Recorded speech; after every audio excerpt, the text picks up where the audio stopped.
chochote ambacho mtu anafanya anajiendesha pekee.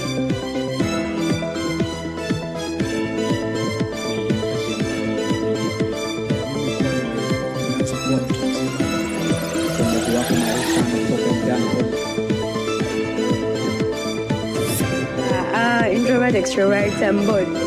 Yes. Do you guys do gatherings?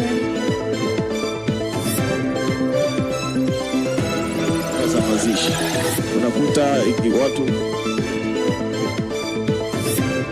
We're talking about change today, like I said before.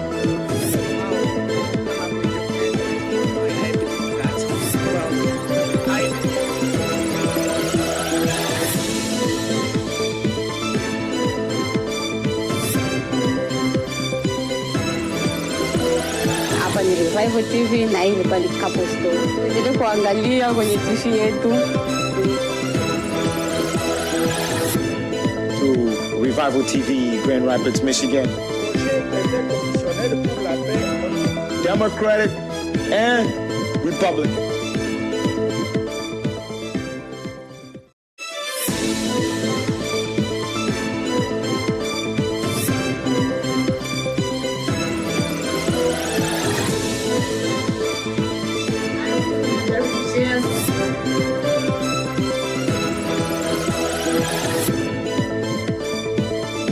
Chochote ambacho mtu anafanya anajiendesha pekee.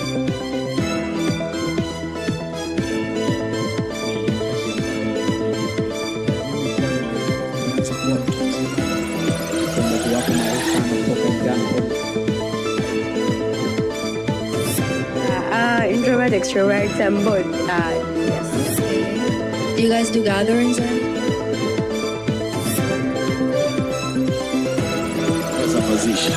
Unakuta watu. We're talking about change today, like I said before.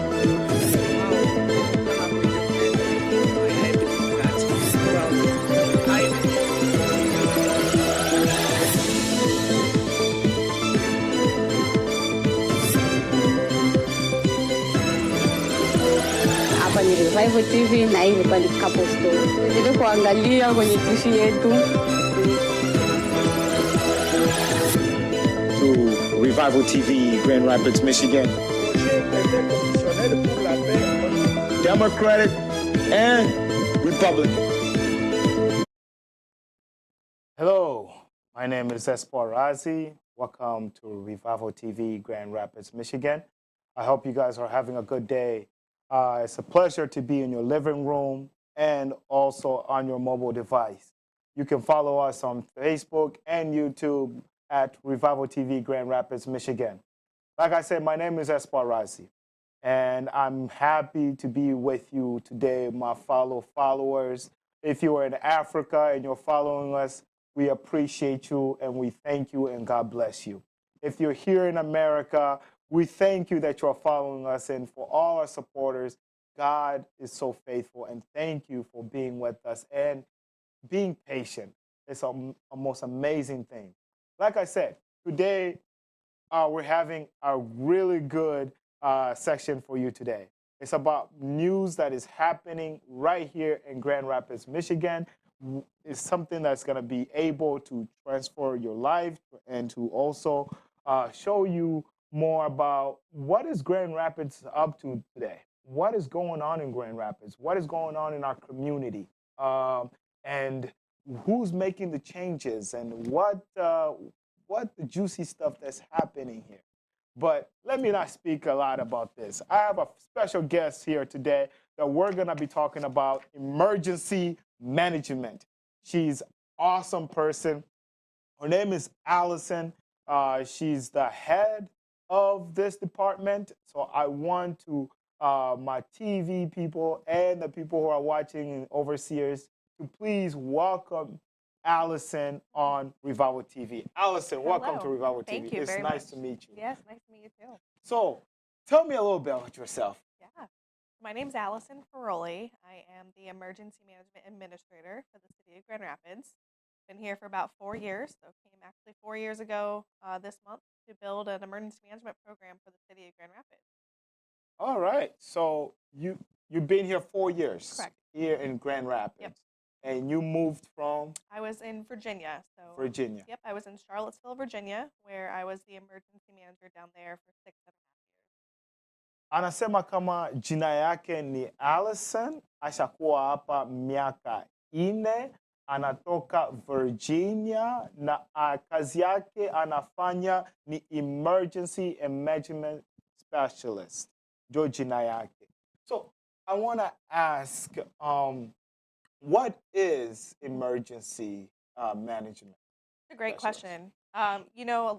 That's actually a question we get a lot. So, what is emergency management? What does an emergency manager do? And really, the best way of describing it is we coordinate all the collaboration that's necessary to make sure we're prepared for a disaster, we're able to respond to a disaster, and we can recover from a disaster. So, really thinking of a TV producer in a way where we are making sure we have all the proper people at the table, all the proper resources, developing the right plans, doing all the right training and exercising to make sure our community is ready to handle any type of big disasters that will come our way. Okay. Najitahidi ndugu yangu. Anasema yeye emergency management ni kitu kenye kinafanyika hapa Grand Rapids, Michigan. Ni kitu kenye kinakuwa na ukiona kusimu yako wakati kuko shida hapa Grand Rapids, au kama kuko kitu kinafanyika, au kama kuko tornado, kama kuko bitu vyoyote, hiyo njo kazi yake. Anakuwa na tuma message kwa simu ya batu wote, na hiyo message inakuambia kama kuko kitu kiko nafanyika hapa Grand Rapids. Inaweza kuwa tornado, inaweza kuwa fire ina happen, moto ina happen, inaweza kuwa vitu vya mingi. Na yeye anafanya hii emergency iko fasi kote Amerika, sio hapa tu Grand Rapids. So what led you to pursue this position? This is not the career that I saw myself doing after high school. But I stumbled upon it through a variety of different opportunities I had in my life. One of them was during undergrad. I did what's called relief efforts down in Louisiana after Hurricane Katrina and Hurricane Rita. So while I was down there, I worked with a community down there that was impacted by the hurricanes through the Brethren Church, and where we helped clean up properties that had a lot of debris. And one of the big things in disasters is making sure debris is organized to be picked up. And so I went down and with a group of folks to help them get debris organized, mainly folks that were elderly and didn't have the capability of doing their own cleanup. And another piece of my life that made me see that this was my passion is I taught a camp in Alabama called Be Ready Camp. And that's really what the driver was, where I got to teach 6th graders about being prepared for hurricanes and just saw them excel in that. And I really had fun educating and getting kids ready for major disasters. So anasema yeye alichagulaka hii kwa sababu ni kitu kenye alionaka anapenda. Na wakati alikuwa angalia kitu kani anaweza kufanya maisha yake, alionaka hii ni kitu kinamfaa. Na yeye alishasaidia batu ba mingi ku mainchi za mingi hapa Amerika. Sa alikuwaka fasi moya. What state was that where you were in? It was Alabama. Alabama. Alikuwa Alabama kusaidia kutosha vitu buchafu na gisi manyumba zilianguka na tornado, vitu vya vile. So yeye alikuwa mwayo partner kusaidia batu kukuwa safe manake.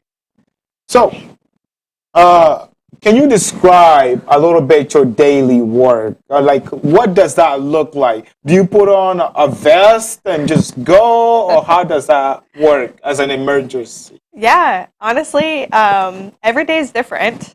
It also can change in a matter of seconds depending on what happens.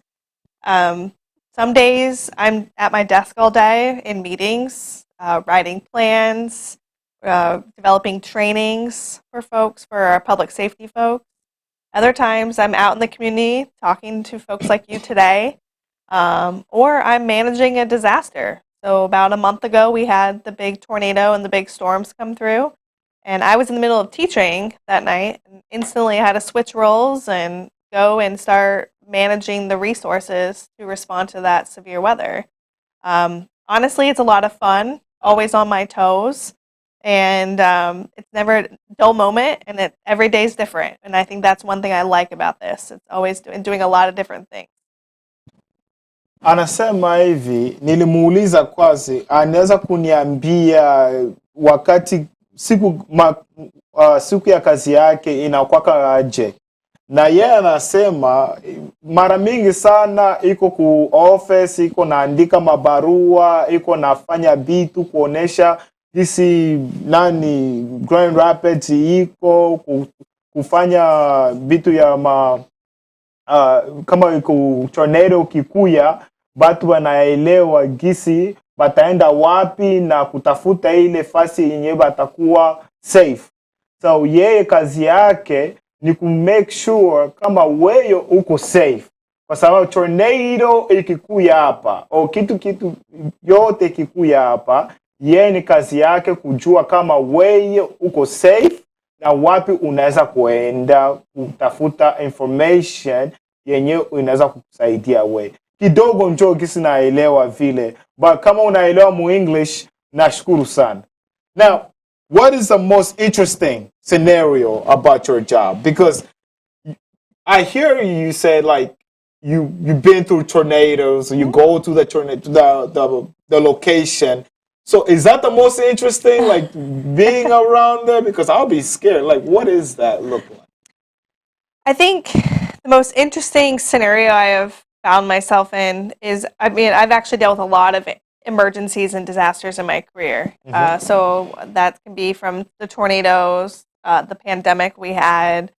I've also dealt with civil unrest, and I've dealt with an Amtrak or a train accident with people on it that actually had a lot of Congress on it, so that was very unique. I've also been involved in when we have missing people in the community and searching for them, floods. And honestly, I think they're all unique, to be very honest with you.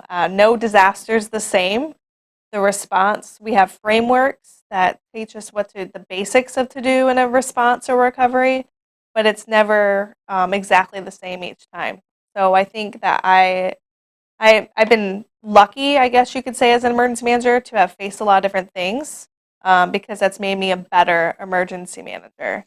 Has there been a time where you felt like you're going to be in danger in this type of emergency? Like going to a tornado and flood. Do you ever get scared? You know, so I don't necessarily go to the scene all the time, or I make sure I stay safe until everything's over, because that's what I should do. I want to protect myself so I can serve the whole community. Honestly, the first time I actually felt scared of being personally impacted by a disaster was COVID, because that was something that was impacting all of us, and nobody was really protected from it. So that was probably the first time that I actually was facing something that could impact me personally, but also impact my family and friends all over the world. And so trying to manage how this community was dealing with COVID on top of worrying about my own family was a lot. And that's not something I've ever dealt with before in this role. Ndugu yangu, sitaweza kueleza kila kitu, but nafikiri munaelewa benye anasema. Kazi yake kabisa ni ngumu, kwa sababu ye iko naenda masaa moja, iko naenda pale kwenye kuko tornado, kwenye kuko flood, kwenye kuko kitu hata moto ye anaenda pale. Kwa sababu anapenda kujua gisi ya ku maintain hiyo kitu na gisi wewe unaweza kuwa safe. So kama mulielewa gisa anasema, nafikiri mutabarikiwa. Now, what role does community engagement play in emergency? A huge role. We all have a role in emergency management. And what that means is that we all have a role in making sure we're prepared, we're able to get through a disaster, and we're able to get back up on our feet afterwards. So as an individual in the community, it's really important to know what steps you're taking to be personally prepared. Do you have the right supplies? Do you have the right insurance? Do you have transportation? Or knowing what your gaps are is really important for us from an emergency management standpoint at the government level to know what those gaps are so we can try and find ways to close those gaps or to help you. Also, we're all human too as emergency managers or first responders. So we may be personally impacted. And so it may take us a little bit of time to go and help everybody. So it's really important for folks to be able to take care of themselves for maybe a day up to 3 days, and so we can fully help or get to everybody to get resources out and things like that. So building these relationships is really important. So when we have good sunny days and nothing's going on, which hopefully is most of the time, really trying to build that relationship, educate what we need, what the level of expectation is from our standpoint, and then also finding out what are we missing so we know how to help you all before to make sure that you can get through a disaster. Now, you mentioned something that I'm interested in. You talk about insurance. Mm-hmm. You talk about insurance. Why is insurance a big factor in your field? Yeah, it's a great question. Unfortunately, the United States and the way we recover from disasters sits on the reliance of insurance making homeowners whole or renters whole. So having insurance, proper insurance if you're a renter or a homeowner, gives you the finances to rebuild your home, to replace the items that were damaged or lost. Because a lot of times, if you don't have insurance, we may not have a big enough storm to qualify for state or federal assistance to bring in money to help you. Also, if we do qualify, that money is actually not enough to rebuild your house or to replace all your things. So that's why here in the United States we rely on insurance to really make people whole. So we rely on the private sector for that. So let's say for us, an immigrant, Mm-hmm. they're going through a tornado. Yep. And any type of immigrant, it's a hard thing to see them lose their property, their loved ones. Tell me a little scenario. Have you come up with that, or have you seen something like that in your field? And how did you handle that situation? Thankfully, in my experience, a lot of homeowners or renters or community members that have been impacted by a disaster that I've dealt with has had the insurance to cover that. Now, we do have, there's mechanisms in place to be able to understand the full impact when folks don't have insurance, so that and that helps us advocate to the state of why we need to have a state declaration to be able to open up avenues of financial support. Honestly, it's not a perfect system, and insurance is expensive. Sometimes it's hard to get. It's a field that's hard to navigate, so it's not a perfect system. And there is a need to find a better way. And I think one of those ways is that this may not be a financial way of rebuilding, but I think this is where community comes into play, right? And honestly, I think if you have a strong community around you, you're going to be okay. And I think that's the bread and butter of building that resilience is community. Yes, there is financial mechanisms like insurance to help support you and rebuild you. But I think the community piece is that other piece that's extremely important for individuals in the community to know who their neighbors are, who do they have at church, and other different support systems to be able to help each other. Is it a crime if there is an emergency, like you deal like flood, tornado, and let's say that you guys are needing a building? Let's say there's a building that's fundamental and people are able to go in there to be safe, but the owner of that building says no. Would that be a crime? That's a great question. I don't think I can answer that because I'm not part of law enforcement to know the law enough for that. But I think I'm a firm believer in doing the right thing. So get shelter and we'll deal with that situation after the fact, and protect yourself from a tornado or whatnot. But I think that is definitely a question for law enforcement, on how that would be handled. How many organizations are you guys part with? Red Cross, State Farm, or how does that work in your field? Do you guys communicate with them with emergency and stuff like that? Especially when it comes to insurance, I bet with like State Farm, AGI, all those insurance company. Do you guys also part with them to make sure that people are able to get back on their feet and build their houses? How does that work? We don't necessarily partner directly with insurance companies. That is something that is a little bigger than the local level, but I think there is opportunity for us to work with what we call a public-private partnership to bring this public issue to a private entity and find a way we can solve it together, right? That is definitely a goal, to find those ways to make insurance opportunities or whatever that comes from a private sector available or more available. As far as other organizations like the Red Cross, Salvation Army, we work with them all the time. And again, emergency managers or the Office of Emergency Management or just the city in general can't do all this work alone.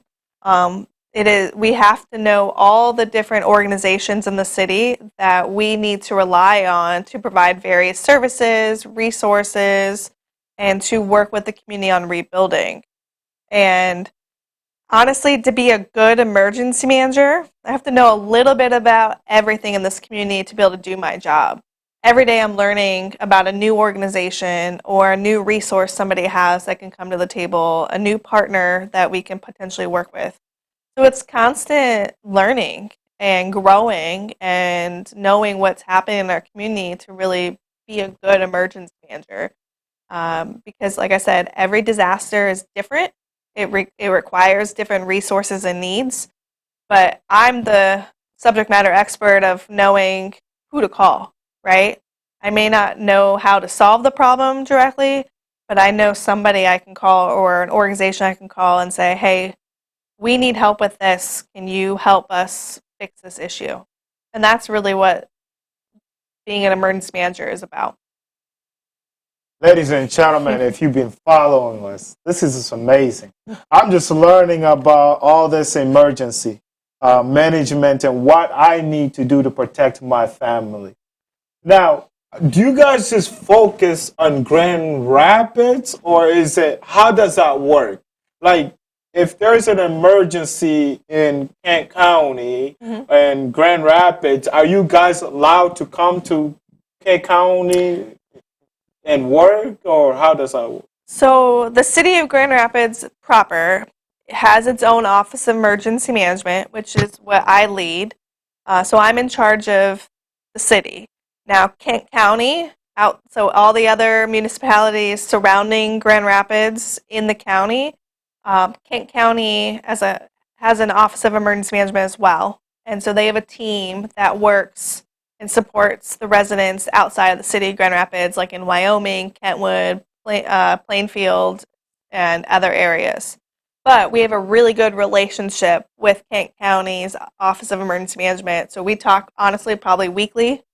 And we are partnering in a lot of different things. And so we're there, very much there to support each other. Wow. This is amazing. Wow. So you hear, mnasikia yepeke kisa nasema. Ni kazi yenye iko rahisi sana. Ina iko nguvu kabisa. Inaonekana kama yenye kazi anafanya ni kitu yenyewe inatusaidia si kukuwa safe. Anapenda kila mtu mwenye anaikala mu Grand Rapids ajisikie kama iko huru na iko sawa. Unaona? Kwa sababu yeye ukikuwa na shida unaweza kutafuta yeye, unaweza kutafuta kuko nimero yenye mara mingi sana banakuwa natuma ku telefone yenu kama kuko kitu kiko nafanyika hapa. So there's one thing that I want to ask, and I was always interested in this. Let's say about a burglar or someone who's a criminal that's walking. Would that fit in your department? No. Oh, no. So I just want to make sure with our leader. So that would not fit. That would be told the police side that there was a person is running around. But you guys are focusing on the weather and natural disasters. So we focus on 3 different types of disasters. So that would also be natural, so high winds, tornadoes, flooding, those things. We also do deal with what's called technological. So if we had a major power outage for an extended period of time, that can be impactful and where we may come to play and to help with resources in the community to get through that. A cyber attack. So let's say there's a major cyber attack on the city of Grand Rapids or a big in the community that really impacts services to the community. We would be part of that. The other sector is human-made. So if there was ever a active shooter situation, we would get pulled into that, or anything that is directly made by a human. So if that was a car through a crowd at a special event, terrorist attack, things like that, we deal with. So 3 different sectors. So think of anything big and bad that can really impact our community for an extended period of time. We will be ones coming to the table to help manage that. That is awesome. This is Revival TV. We still got more. I want to be able to take a little break because there's a lot of juicy questions I still have here. But we'll be right back. Enjoy this a little commercial break. Thank you very much.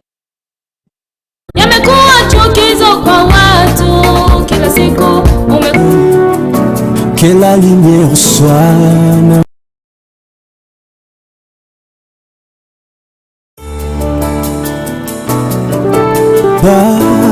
Baba wa mbinguni, kila lumière soit na mboka na biso Kongo, bosa na biso tomona loboko na yo, tolemi te komitika epai na yo, molili esila polebima na mboka na biso lelo, kamata biso bimisa biso na molili ya kufa lelo, sala ete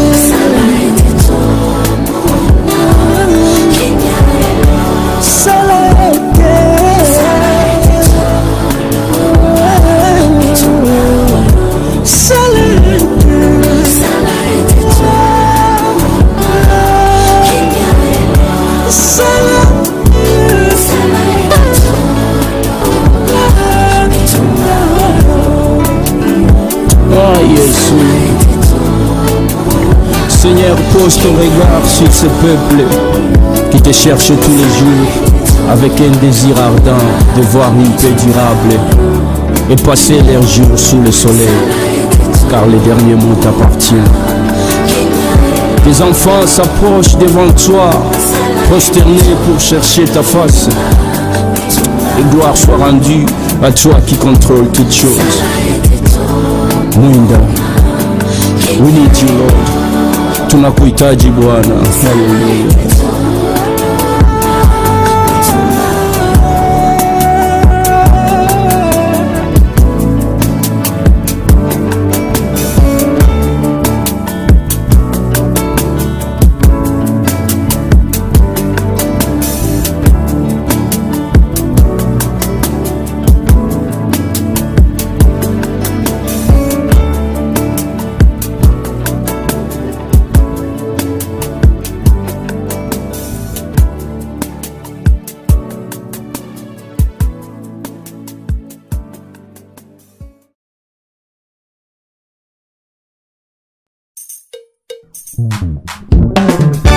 njia uyonayo nzuri machoni pako, kumbe ni udanganyifu na upotevu tu.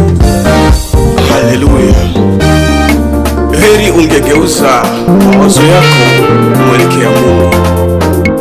Shaddai Bende tunakuletea maonyo.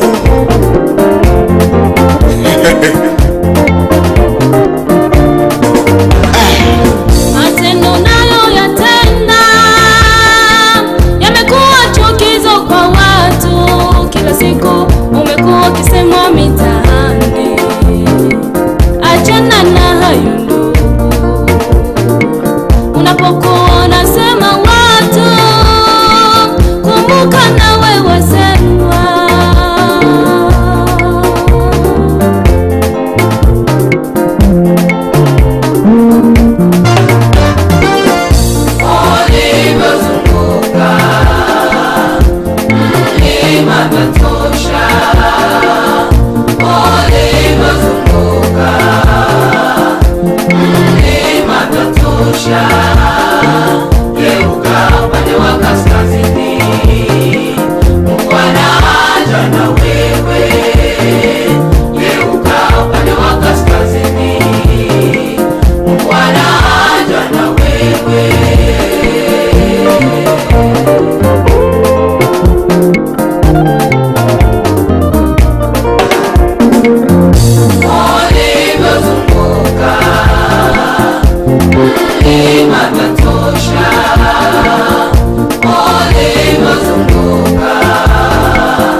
Kile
Banza Mutalai na Mama Nicole Osawapi Papa Kalema Lwenge Nzambe apambola yo.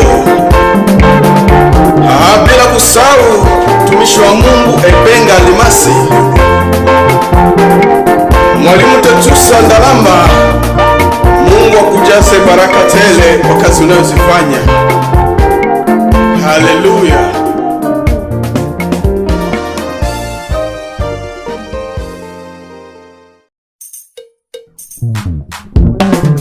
Njia uyonayo. Hello, Revival TV, fellow friends of mine, and if you've been watching us, and I hope you guys have enjoyed our topic for today.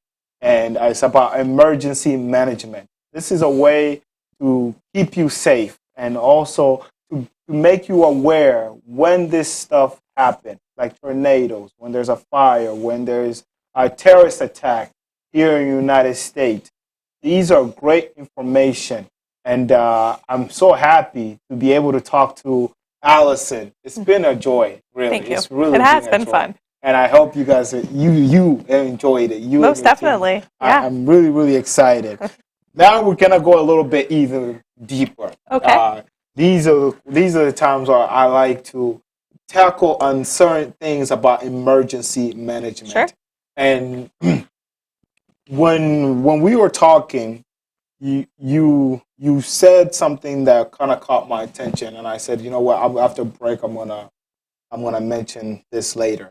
You talked about how you were so passionate why you got into this field, and you shared a little bit about why you were passionate. Now, I want to ask you, is there a time when it just gets stressful? Oh, yes. This field is extremely stressful. I may be extremely passionate about it, but that doesn't mean there's no stress. I am a server at heart. That's my type of leadership style, is to help people. And so it's hard. Doing this work is hard. There are some really bad days, and there's some really good days. And unfortunately, I've dealt with incidents when people have lost their lives. And not going to lie, I've actually carried that guilt because to me, that feels like a failure. But it is stressful. It is hard. But I'm a firm believer in as long as I do what I can to the best of my ability and capabilities, then that's all I can do. But again, it hasn't taken away my passion. It is a field that I feel like I have a purpose, and I'm really helping this community to be better, to be more resilient, to be more prepared. And it's something that I think we're growing every day. And it's a constant learning and growing process. What things are you in your organization, emergency, different information or implant stuff that you guys are trying to do to reach out more people?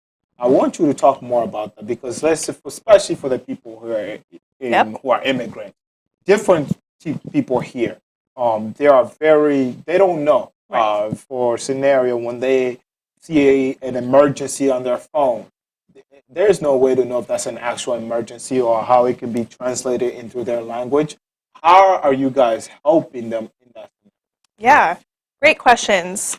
I think the first thing is that understanding that my office is small. Right up until April, I was the one-person shop.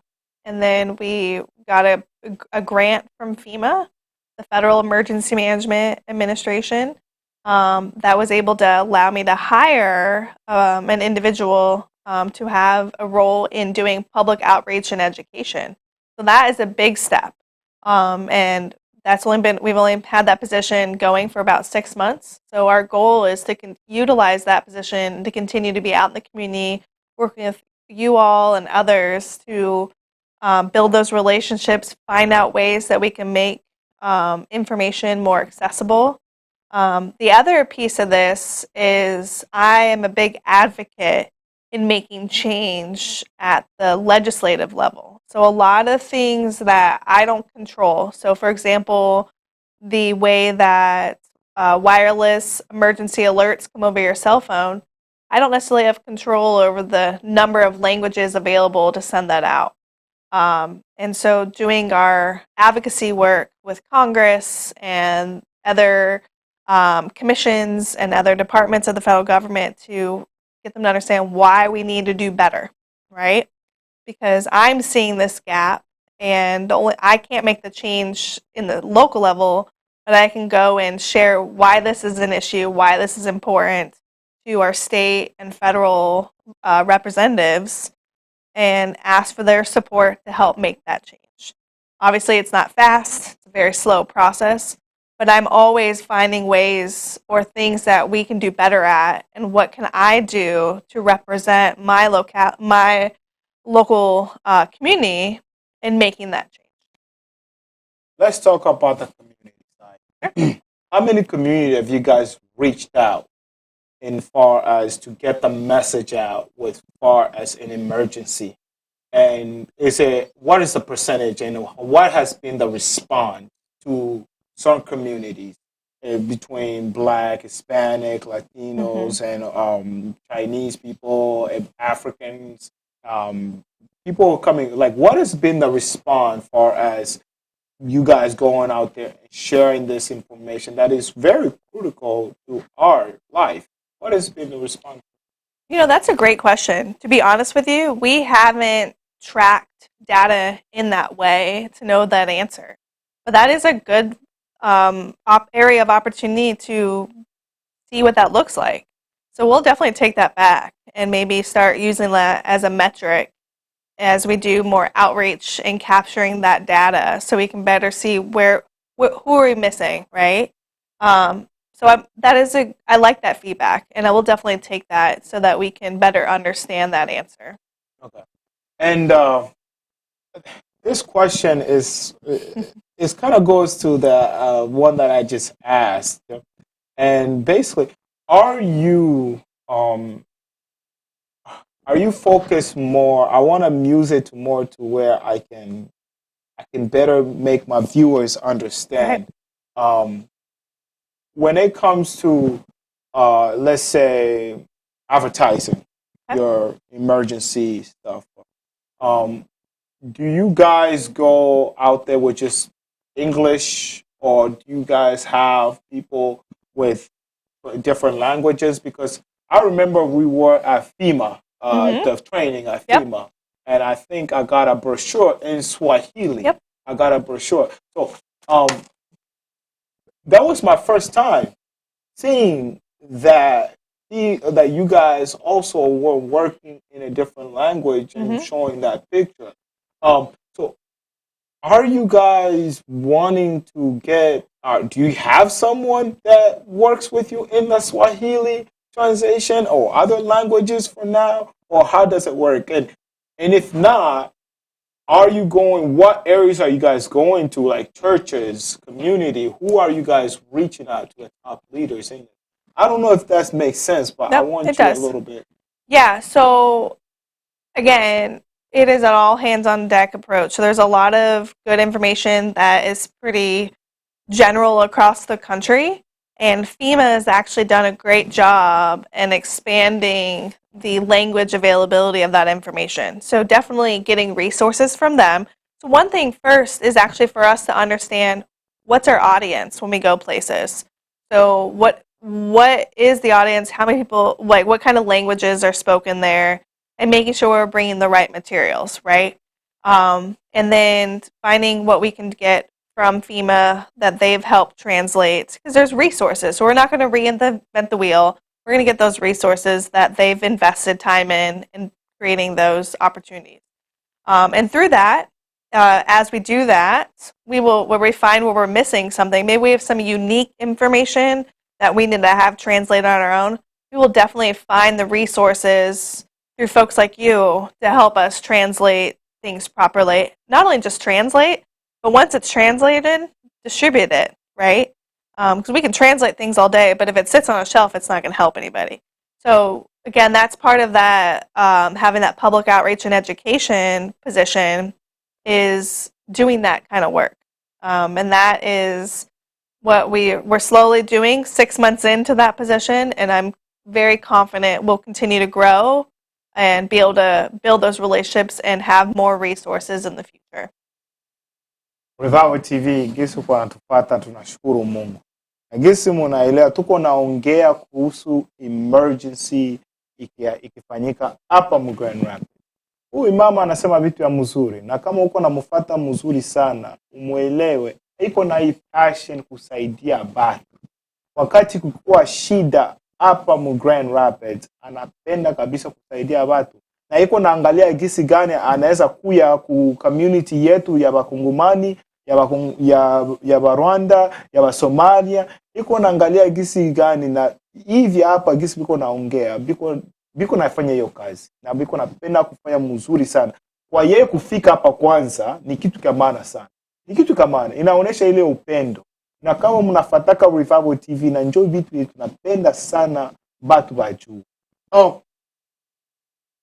how can the community, our community, what do you need from us, from our community, that will be able to make your job easier? Oh, good question. Like any other part of our community, any community, really, I think the first step is we're here talking to you today. This is huge. And continuing to work with you all on understanding what do you need from us, but also understanding what is your community's level of preparedness, what gaps do you have that we can help close those.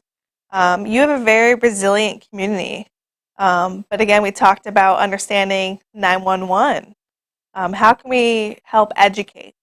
Also, I think doing what you can on continuing to do the work to be prepared. Being resilient is everybody's job. It's not the government's job. It's every single bit of our community, between individuals, community leaders, organizations, government, private sector, and really taking time to understand, where do you live, what are the hazards, and what do you need to do to be able to lessen the impact of those hazards. And then also working with us and doing what we can to be partners, and to trying to close those gaps. Okay. Now I want to go into a little example for when it comes to an emergency. Sure. I have my family in the house. You send out a message that is, hey, there's a tornado that's happening. Keep everybody safe. Is there a kit that we're supposed to have? Is there something that we're supposed to, like, what are the 5 things that we need in that time frame that to keep ours safe so we cannot go hungry or starve or Great question. An emergency kit. Sweet. That's a big piece of being prepared. Should have one in your home. Should have one in your vehicle if you have a car. Should also have one at your workplace if you go into work somewhere. The basics in that: food and water. Having a gallon of water per person per day to last up to 3 days. So about 3 gallons per person. Having non-perishable food, so food that doesn't need to be cooked. Making sure you have ways of opening that food. So if that's a can opener, first aid kit, flashlights, batteries, basic battery-operated radio, to where if all else fails, we can turn on the AM, FM radio and get the news. We are so attached to our cell phones that everything's there, right? But if we lose power for an extended period of time, we not be able to keep it charged. So writing down phone numbers in an old school address book, those types of things are really important. Knowing what kind of medication you take every day is, if you have to go to a shelter and you're not able to take your medication with you, or you go a couple days without it, you can at least talk to a nurse and say, yep, I take this medication and this much every day. And then they can work on getting that for you. Having pets. I have pets. They're my kids. And a lot of people have animals. So making sure you have food and water and supplies for them. Have pictures of them in your kit, so that if you ever get separated from your animals, you can prove that that's your dog or your cat or parrot, whatever animal you have. and having vet records of them as well. And yeah, so that's a very short list. At the end of the day, it comes to having the basic necessities to keep you safe. So basics: food, water, shelter, first aid kit, some lights, some communication tools. That's pretty much what goes into that kit. Revival TV munasikia sana sana. Kitu kya maana kukuwa nakyo hii mwai kit, hii emergency kit unapaswa kuwa nayo ni chakula, maji na vitu vyenye na tala ya kuwasha, torch na vitu vingine vyenye vinaweza kusaidia wakati tuko na emergency. Sawa vile kama tukipata tornado, unapaswa kuwa na hivi vitu. Unapaswa kuwa na madawa yako. Kama unabebaka madawa, unapaswa kuwa navyo. Kama unakuwa na vitu ya mashindano yenye daktari anakupatia, hivyo navyo unapaswa kuwa navyo. Na unapaswa kuwa na madokima zako.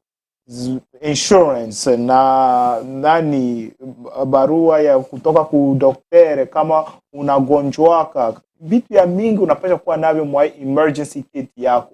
Inakusaidia wakati bakikuya banajua gisi ya kukusaidia na wewe. Njoo maana nasema ni mzuri sana kukuwa nakyo.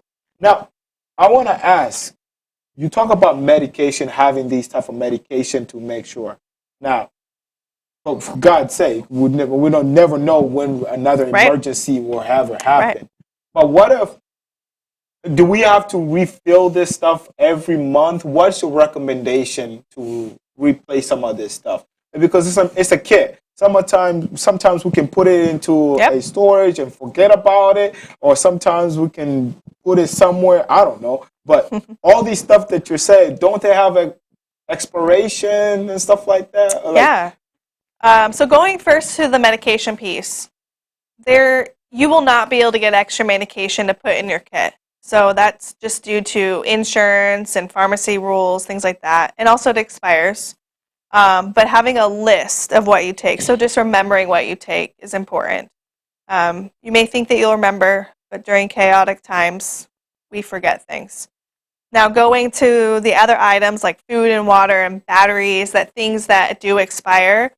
So what I like to tell people is when we change the times in spring and late fall, when we do the time change, it's a great opportunity to go and spend your Sunday morning changing your clocks, rotating your food and water and your batteries in your kit, checking your smoke detectors, checking your carbon monoxide detectors in your house, and if you have a fire extinguisher in your kitchen, taking it, flipping it upside down so that the powder doesn't become a hockey puck.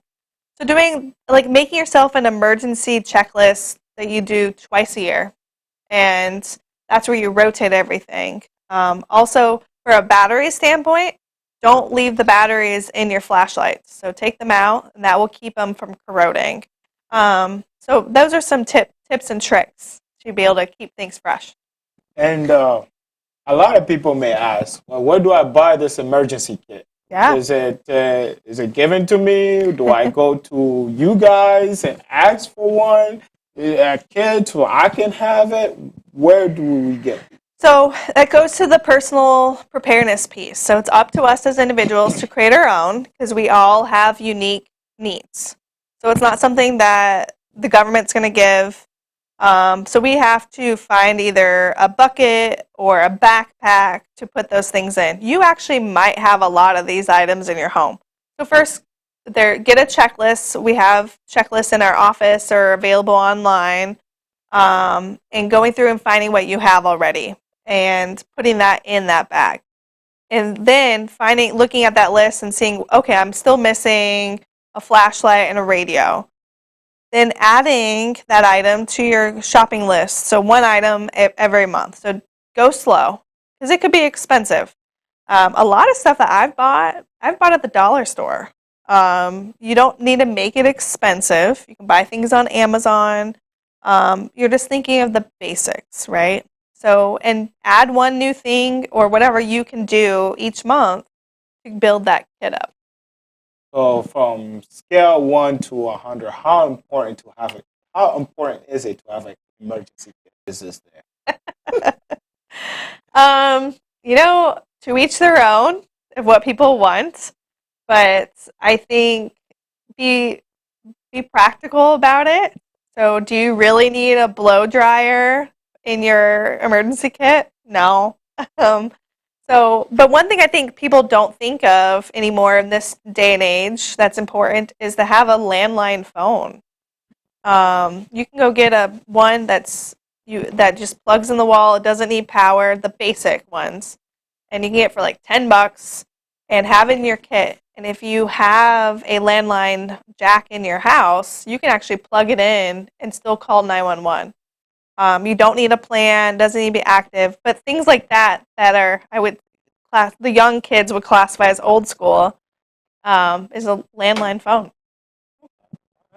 Now, a lot of people, let's say for us who are new here to don't know a landline phone, how it works, but do all houses have landline, or and do they work? Is that something that a federal that was put out when they built houses? Like every house should have a landline phone in case of an emergency, or how is that? That's a good question. A lot of the homes in Grand Rapids are older, so I would say any home built before 2000 or even 2010 has a landline jack in it, because it hasn't been that long since we've gone completely mobile, but it's definitely something we don't think about anymore.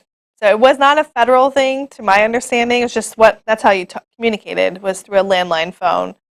So a lot of the homes here in the Grand Rapids area were definitely built before 2010.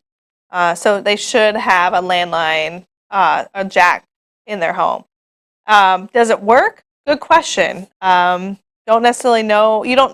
When I say does it work, doesn't mean does it have a phone plan. You don't need that, but it's still maybe good to have someone check to see if there's still some power that goes through it where it still connects to the actual phone lines. Okay. This is one of my last questions that I had that I wanted to talk to you about. Let's go back in history a little bit when it comes to emergency management. We saw that in 2000 and I think it was 9/11. Okay. 9/11. Yep. When that terrorist happened, was there an emergency management at that time, or was it not yet developed to be able to rush people into safety?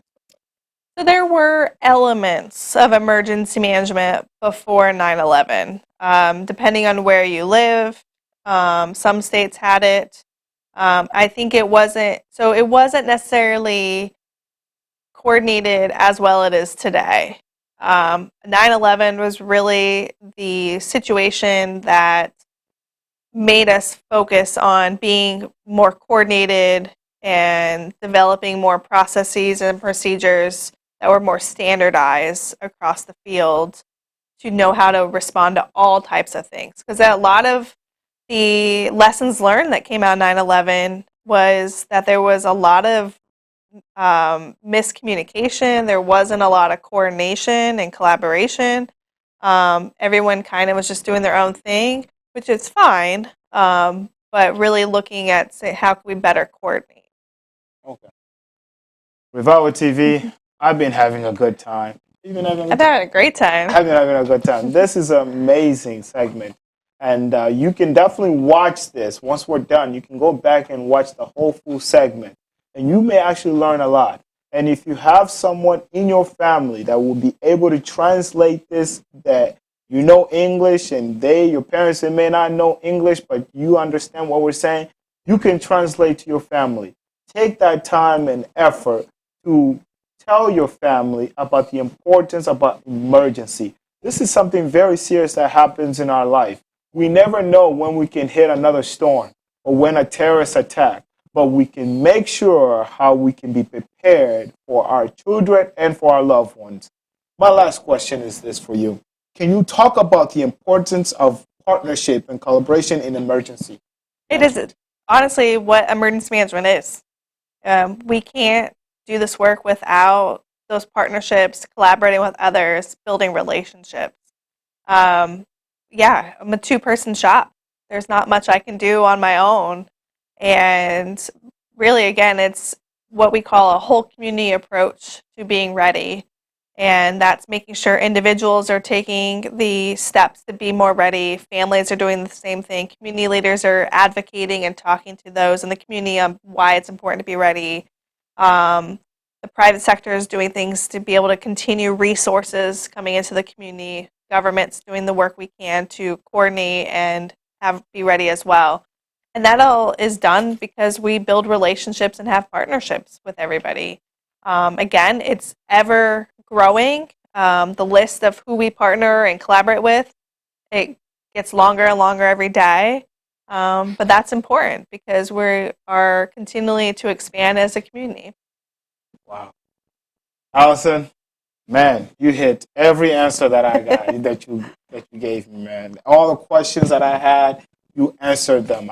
Thank you so much. Thank you very much. Thank you. Thank you. Thank you for coming up. Of course. Here. Revival TV, I'm very excited to even have as a guest. Do you have any last word, any encouragement word to our audience that you would want them to know, that you can make them feel like they're safe here in Grand Rapids? Honestly, I think as the emergency manager for Grand Rapids, this community is a wonderful community. We are resource rich, and that's great. But also know that things are changing, and now's our time to invest and to be ready. That shouldn't scare anybody. I think it helps show that we are resilient, and we can continue to be even more resilient, and we have to do that together. Man. Revival TV, we're going to take a little break. We're not done yet. We still got great news. This is Espoir Razi at Revival TV. Nzuri machoni pako, kumbe ni udanganyifu na upotevu tu. Haleluya. Heri ungegeuza mawazo yako kumwelekea Mungu. Shaddai Bende, tunakuletea maonyo.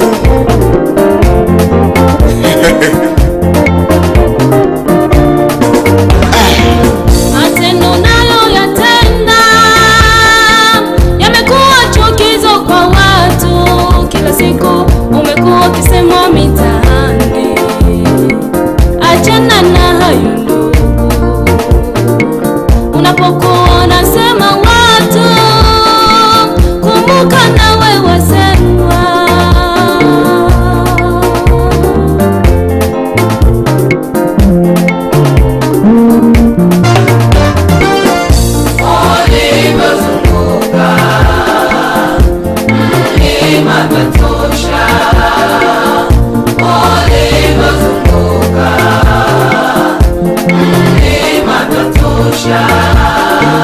Geuka upande wa kaskazini.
Banza Mukalai na Mama Nicole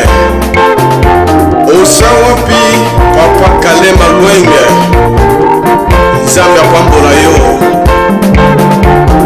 Bila kusahau mtumishi wa Mungu Ebenga Limasi, mwalimu Tetusa Ndalamba. Mungu akujaze baraka tele kwa kazi unayozifanya. Haleluya.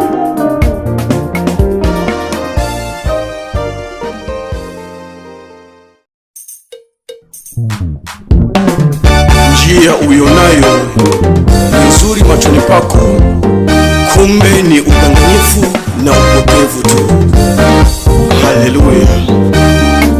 Heri ungegeuza mawazo yako mwelekea Mungu. Shaddai Band tunakuletea maonyo. Welcome back to Revival TV. My name is Espoir Razi. I told you that we were not done, and I know you guys are not tired. Nashukuru sana Mungu kwa kupata ingine fasi ya kumpatia habari njema. Kabisa Revival TV iko moto hii masiku hii. Unatoka kusikia moya segment na hapa sasa tunaingia sasa kwa ingine segment ya utamu sana. Napenda kwanza nishukuru Mungu kupata tena hii fasi kabisa kwa sababu Mungu kabisa yuko anafungula milango sana kwa hapa kwa Revival TV. Today we have a special guest. Someone who's known here in Grand Rapids, Michigan. Someone who has become so work addict.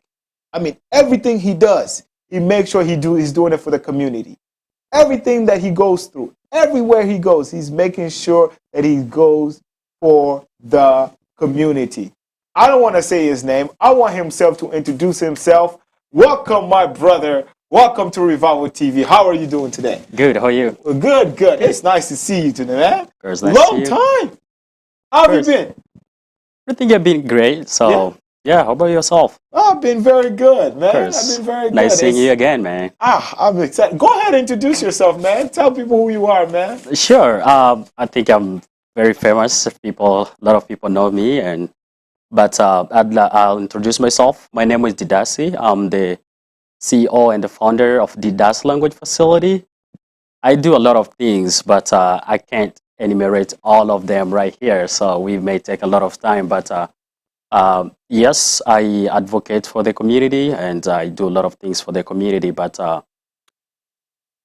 if we can speak about the job that I do, it's all about I'm running a company called the DAS Language Facility, and that's where I spend a lot of my time.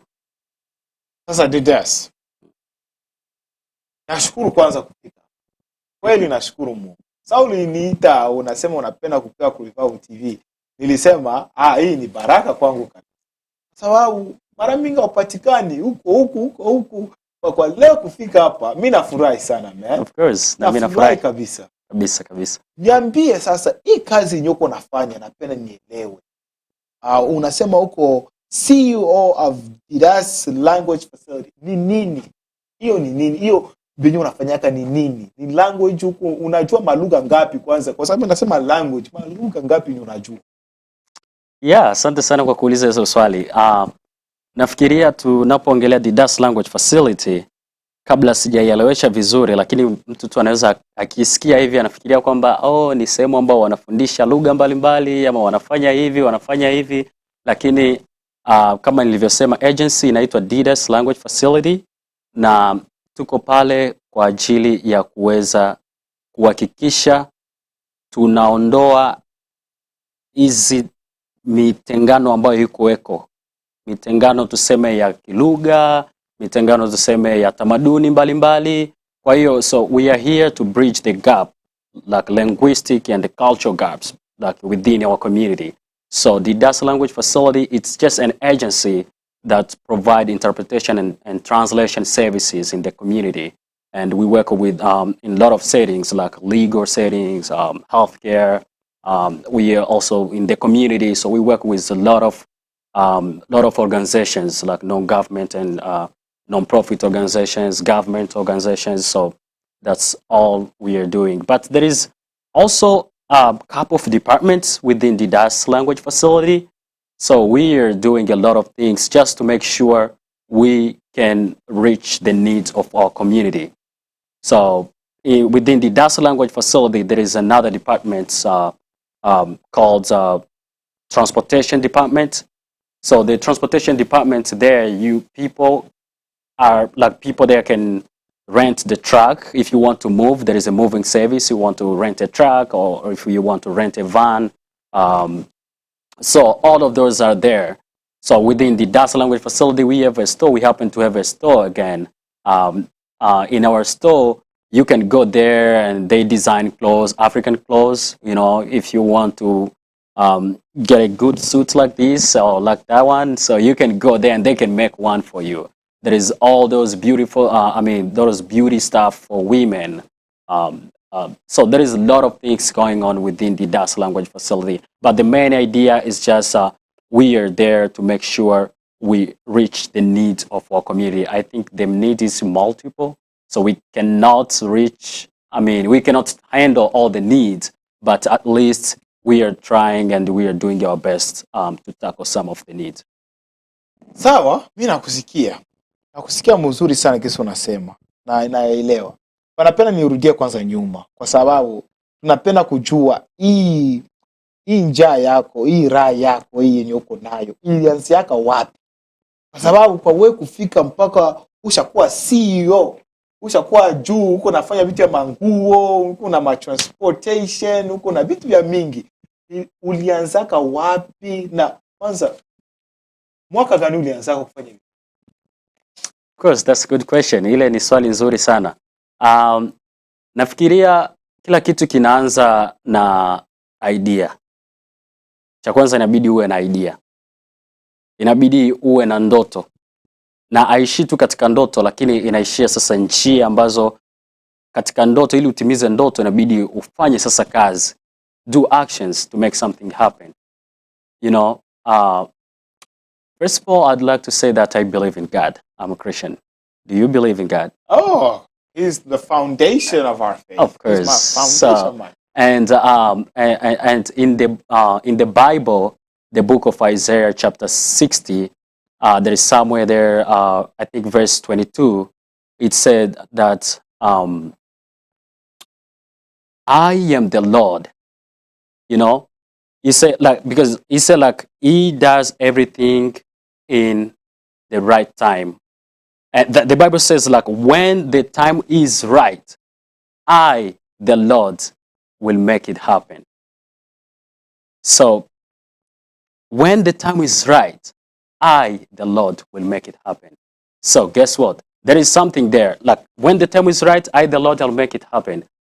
There is, ukiangalia vizuri hapa, kabla muda hujafikia kwenye nafasi kamili, kuwa kama vile waiting period. Hii waiting period before God do something, there is a waiting period. So what do you do during this waiting period?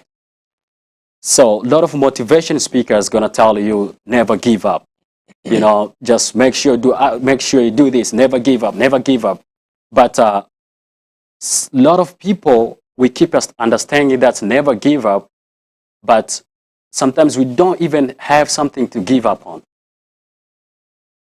Before you even give up something, you must do something. If you're doing something and they feel I can't go any further, that's when you give up. But if you don't even do something, you can't give up because you are not doing anything. So during that waiting period, that's when you must do something. You must do something to make something happen. Kila kitu hakiwezi kikakuja kama vile kwa ndoto, nawaza tu hivi baadaye ukakaa chini, hapana. Lakini kabla ya Mungu hajafanya kile kitu, anabidi angalie uko na nini ili niweze kubariki hichi kitu. Kwa hiyo, kwa kurudia kidogo kwa swali yako, naweza nikasema ya kwamba cha kwanza mimi ni immigrant na nimeweza kuishi katika maisha mengi sana, na hizi changamoto zote ambazo jamii yetu inazipitia nimekwenda kuzipitia pia. Na ile kitu ilinigusa sana. Sipendi niweze kuona watu wanaishi maisha kama nilivyoyaishi. Sipendi kuona watu wanahangaika kama jinsi nilivyohangaika. Because when I came to the US, I had no access to transportation. It was really hard to find a job. It was really hard. To talk to people. You know, during those time, you know, ukimuita mtu kwenye simu kama ujui English, like it had been hard. Ilikuwa vigumu sana. Sasa kwa ajili ya zile zote changamoto, nilikuja kuona kwamba no, I must do something. Acha nifanye kitu fulani, na ndio maana niliweza kuianzisha Didas Language Facility kwa ajili ya kuweza kusaidia hawa ndugu zetu wanaokuja Marekani, wana changamoto za lugha nini. Didas Language Facility tuko pale kwa ajili ya kuweza kuwasaidia. So the idea is just to make sure we can help each other. It's just to make sure these resources are being used by people from our community. Because if kuko resources are mingi in Grand Rapids, there is a lot of resources available for us, but sometimes we can't access them because we are having language barrier. So now we've come to bridge that gap, to make the bridge so people can access those resources successfully. Yo, iko interesting kabisa. Didas Language Facility. Now, malugha ngapi unacho? Personally, nasema lugha 4. I speak 4 languages. Naweza kutuambia hizo malugha? Oh, sure. I speak French, I speak English, I speak Swahili, I speak also Kibembe. Sasa. Now, kwa wewe una translate nini? Na kwa sababu kuko watu wanaweza kutranslate yote tu. Unasaidia namna gani kusaidia watu kujua barua, madokima, vitu gani venye tukiongelea Didas Language Facility, tukiongelea kwenye department yetu ya interpretation and translation services, our main customers are organizations like big organizations, you know, public schools and hospitals and stuff like that. Bale ndo watu ambao wanakuwa wanasaidia, wanakuwa wana uhitaji, kwa sababu wale ni watu ambao wana save community yetu. You know, kwa mfano uko na doctor appointment. So au wewe na doctor amwongee lugha moja. Kama muongee lugha moja, ule doctor atakuwa na uhitaji wa kuweza kuelewa kitu gani ambacho unahitaji ili aweze kusaidia. Sasa kwenye hiyo sehemu si tunaingia pale katikati na kuweza kusaidia watu wawili wasiozungumza lugha moja. Kwa hiyo kitu ambacho tuna translate kila kitu, kwa sababu kwa sasa hivi we have approximately now we have 16 languages available at the Didas Language Facility, ambazo ukizihitaji unaweza ukapata interpreter akakusaidia, sio tu kwa ajili ya doctor, ama sio tu kwa sababu hizo organization ndo wa customer wetu uweze uka reach out, lakini ukikuwa na shida tuko na office yetu, unaweza ukafika, sielewi hii barua, nimepewa bili lakini sielewi inaendaje hapa.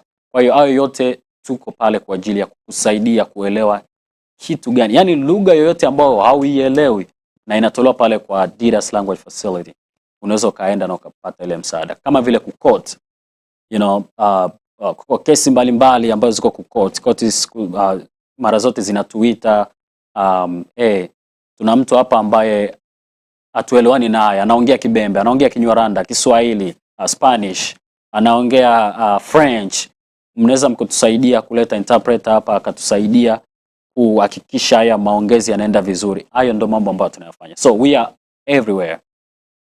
Sasa napenda niulize, nini kinyo inafanya wewe uko tofauti? Kwa sababu kwa watu mingi wanafanya hiyo kazi hapa Grand Rapids, Michigan. Unasema kuhusu hospitali, watu hospitali wanafanyaka, wanaweza ita mtu, wana translate. Sasa kwa yako organization au business yako, nini kenye kuko tofauti kulingana na watu wengine?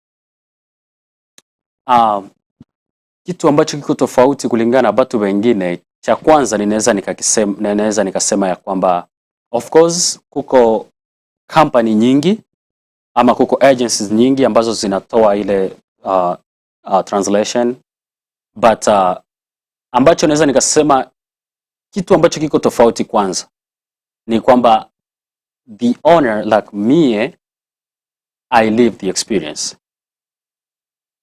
Unaona, si kama mtu mwingine ambaye anaweza kuwa amesikia ama amefanyeje, lakini mimi ni mtu ambaye nimepitia katika hizo changamoto. So pia mimi ni mtu ambaye nimetoka katika hizo tamaduni. Mimi ni mtu ambaye ninajua hizo lugha vizuri. Na si tu mimi, lakini pia tunatumika na watu ambao wameishi na wamepitia katika changamoto kama na hizo. Kwa hiyo kudeliver information ina utofauti mkubwa, kwa sababu tuna interpret of course kile ambacho customer anasema, lakini pia tunaongea na kwa kuelewesha kadiri inavyotakiwa. Kwa sababu ukikuja katika lugha ya Kiswahili, kuko Kiswahili ya Kongo, kuko Kiswahili ya Tanzania, kuko Kiswahili ya sehemu mbalimbali, lakini I have the skill na ninajua Kiswahili ya Kongo inasikikaje, Kiswahili ya Tanzania inasikikaje, Kiswahili ya wapi inasikikaje. So kukiwa kama vile mtu ambaye ninaminterpret pale, tayari ninajua kwamba okay, huyu mtu katika kuongea kwake hivi na deal na mtu ambaye anazungumza Kiswahili ya Tanzania, na deal na mtu ambaye anazungumza Kiswahili ya Kongo. So at the moment tayari ninajua kwamba ni Swahili gani natakiwa niweze kuuse pale. Lakini pia tuko very different kwa sababu sio kila agencies ambazo wako na interpreter na certified professional interpreter ambao wanatumika legal settings, right? So ili ufanye legal settings, you must be certified, you must be so we have those certified interpreters, we have medical certified interpreters. So that is something that makes us like unique. Kwa hiyo tuko unique katika yale mambo. Revival TV, mnasikia ndugu yangu Adida. Yeye kabisa kazi yenye anafanya ni kazi mzuri sana. Mwe wenye mko anatafuta aseme tuelewe kusoma mabarua, na tuko na ndugu hapo mwenye anaweza kusomea barua na anakueleza venye barua nasema. Uko naenda wapi? Tuko na wakongomani wetu hapa wanajua lugha ya Amerika. Na yeye iko hapa anapenda kumisaidia. Ndio maana nafurahi gisa alikuja hapa. Kwa sababu hapa ndio tutamuuliza maswali za mingi sana. Kuko vitu ya mingi iko nafanya hapa. Tutamuuliza maswali. But napenda kwanza tumutayarishe kwanza kidogo. Tumutayarishe kwanza kidogo apumuzike kwanza. Nishamuuliza maswali kama 2-3 hapa na bado tungali tutaendelea. Tutarudi. This is Revival TV.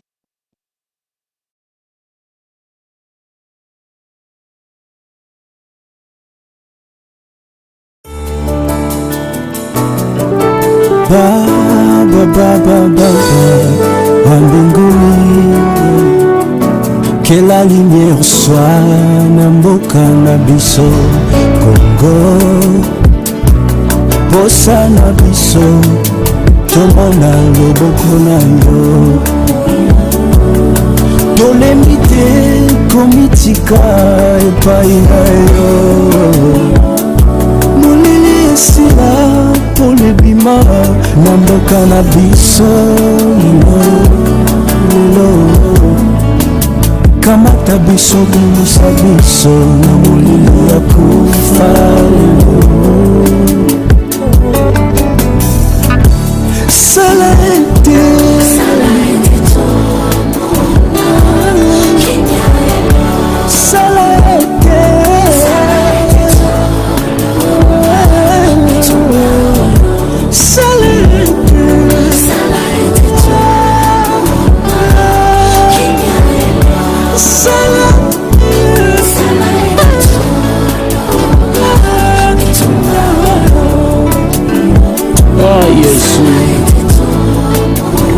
Seigneur, pose ton regard sur ce peuple qui te cherche tous les jours avec un désir ardent de voir une paix durable et passer leurs jours sous le soleil, car le dernier mot t'appartient.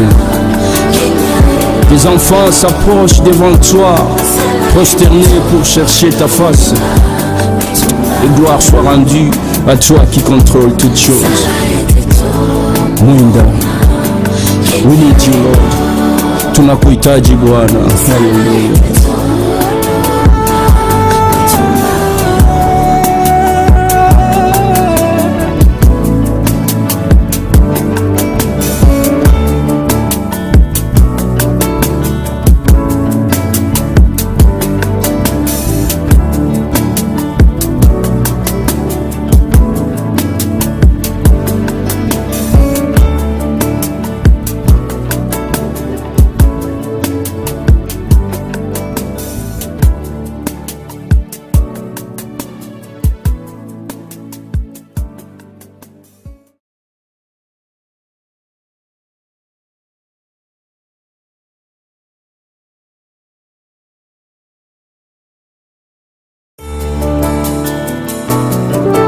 Baba, Baba, Baba wa mbinguni. We're back with my friend here, Adidas, and I think I'm saying your name right. Your name is that. Is there another way they call your name? It's really confusing sometimes. But some people call me Didas, other call me Didas, or call me Didasi. So personally, whatever you call it, I'll take it. Napenda niheshimie jina ya CEO. Of course, so hiyo ni vizuri. Yeah. Okay, sawa kabisa. Sasa Didas, napenda kwanza tuongee kwanza. Huko vitu ya mingi ushafanya hapa Amerika na huko na unaendelea kufanya. Na tuambie hivi vitu wenye uko nafanya ndio naelewa uko napenda kusaidia Africans hivi. Kwa kungambo yako wewe kwa hivi vitu wenye uko nafanya. Ni nini kwanza kwako? Sijui kama unanielewa swali yangu. Kwa sababu ushanieleza kwa sababu uko immigrant na njoo vitu ulikuwa napenda kufanya, but niko natafuta so ukienda kukazi nini kinye kinakuwa kusukuma uendelee. Ni hiyo unatoka kusema kwa sababu unajua kama uko immigrant na ulitoka huku na uko na kazi ni nini au ni vitu vingine. Hiyo ndio motivation yako kuendelea kila wakati. You know, sometimes it's no. Personally, I'd like to say like it's no. All the things that I'm doing, it's not about money, but it's high. It's. I think it's about the generosity to the community. Kwa sababu mimi ni mtu ambaye sitaki kuona mtu mwingine anahangaika sana. So and that is the only thing that's been motivating me, seeing people like this person is in need of this. That's why I ended up even doing thousands of things, because I've seen this, like, what can I do like to handle this? What can I do to handle this? So nafikiria kwamba kitu ambacho kinanisukuma kufanya kama nilivyosema ni kuweza tu kuhakikisha kwamba we are all at the same page. We all enjoying things that are available for us. You know, sio kwa sababu ya, you know, I do business because we must have something to survive and to rely on or to rely upon it. But nafikiria kwamba business ambayo ninaifanya, the Didas Language Facility, it's a company, it's not a non-profit organization, you know. But when you go there, watu wanaweza kufikiria kwamba kind of non-profit organization, kind of this, kind of this, kind of this. But this is like my devotion to the community. So I want to, with a little that I have, I want also to give back to the community. You know, everyone has his own talents, has his own skills, but some people choose to use them and other people choose to never use them.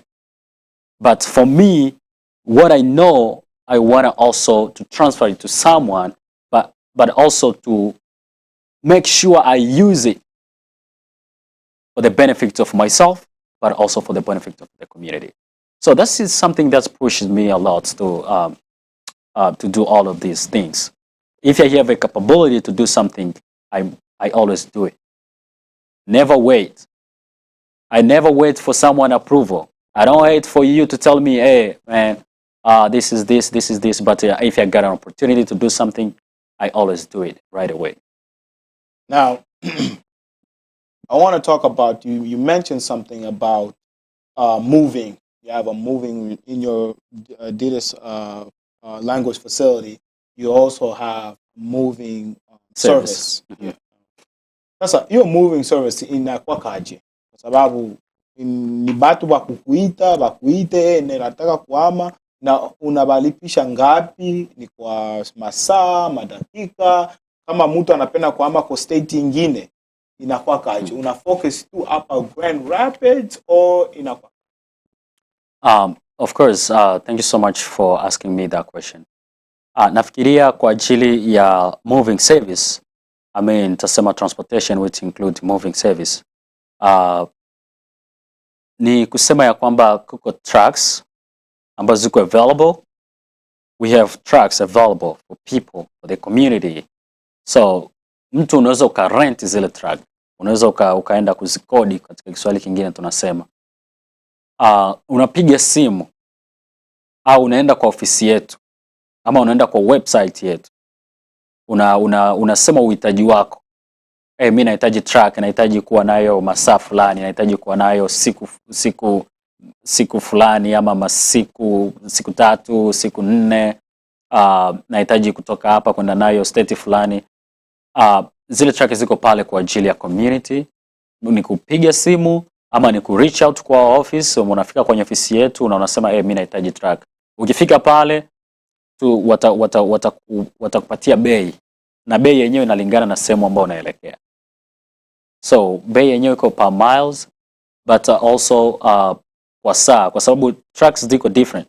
Ukihitaji ile kubwa sana ina bei yake tofauti. Ukihitaji ndogo ina bei yake tofauti. So ina depend na your needs, nini unahitaji.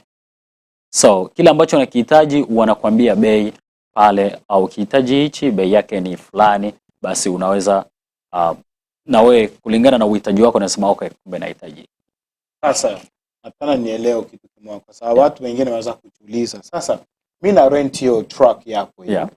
Nasema napenda niame Texas. Nani ndio atairudisha? Huko kama mimi peke napenda nitembeze hayo. Niende Texas, nihamisha watu yangu wote na familia, niende na tembeza hiyo truck yako, kwa sababu ni service niko natumikisha na ndalipa gharama yote kwa hiyo service. Nani sasa njoo ataitosha kule kurudisha? Okay, tukienda kulingana na mambo ya truck, kuko 2 options kama unahitaji ku rent truck. Option ya kwanza, tuko na wadereva na movers as well, people wakusaidia kuhamisha vitu na madereva wetu. Ukijikuta kwamba unahitaji dereva na watu wakusaidia kuhamisha vile vitu, unaweza ka rent truck na tukakupatia dereva na hao watu wakuhamishia hivyo vitu. Lakini pia ukijisikia kwamba mimi ninaweza kutembeza ile truck, unaweza ukafanya hivyo. Lakini just mkataba ni kwamba inabidi uweze kurudisha pale ambako ulitoa, right? So ukichukua, lakini unabidi make sure una find way ya kuweza kuirudisha pia. Na ukiona kwamba you can't find a way to bring it back, unaweza ukachukua drivers wetu, unaweza uka request our drivers and then they can take those stuff for you to your destination. But sipendi nilipe extra fee kwa wa driver. Mimi napenda tu kama niko na hiyo uwezo, napenda nikamate tu truck niende. Kwa nini sasa na driver naenda mulipa pesa au ni aje? Ni nayo iko bei tofauti au nayo? Yeah, of course. You know, ni driver ni Marekani, anatumikisha masaa, anatumikisha nguvu, anatumikisha nini. So ukihitaji dereva, ndo maana tunaweka a lot of options, so that way you can know which one works best for you. You know, ukihitaji dereva, ukiona kwamba mfuko wako unaruhusu kwa ajili ya kupata dereva, na it's an affordable price, you know. We just trying to make sure we help each other. So ukikuja pale ukihitaji dereva, ndio tutakupatia dereva, lakini ukiona dereva iko expensive, basi unaweza ifanya kwa peke yako na ukachukua truck. Unasema kitu kimoja pale, napenda nukamate pale. Yeah. Watu wa mingi kwa economy yetu tuko nayo hapa. Yeah. Kamata moving services. wanaweza enda ku U-Haul. Sasa wapanda kukamata moving service. U-Haul inajulikana fasi kote Amerika. Ukienda ku state unapeleka huku unaiacha kule. Kwa wewe unasema kama mtu ni bei tofauti. Niko bei tofauti na kukamata truck. Sasa ngambo gani unasaidia watu kwa bale wenye hawatajiweza kulipa driver but wanaweza kulipa tu hiyo truck bo peke baiwewe tu baipeleke? Kwa jua nini hayafungula ingine fasi ingine mwenyewe unajua ukule mtu akibeba, kwa sababu unajua gharama inaweza kuwa bei mingi sana na huyo mtu benye ba driver watu hawezi kuwa available saa moja. Unapanga aje? You know, it's all about nafikiria ni kulingana na maendeleo ya business. You know, a business, you know, it takes years to build a successful business. You know, it doesn't just happen like you know, it takes years. It takes years to build a successful business. So, nafikiria kwamba tuko katika njia. Hata U-Haul haikuanza tu na tumeanza leo facility hapa. No. But it took them years to build up that successful business. Na nafikiria tuko katika njia pia ya kuweza kufanya hivyo. Tukifanya vizuri, lazima tutaongeza mambo kama vile na nafikiria tumefanya vizuri mpaka tumeongeza hii ingine department, tumeongeza department. So, nafikiria katika kuvuka mipaka na kwenda state zingine, hicho kipo njiani na kitakuja.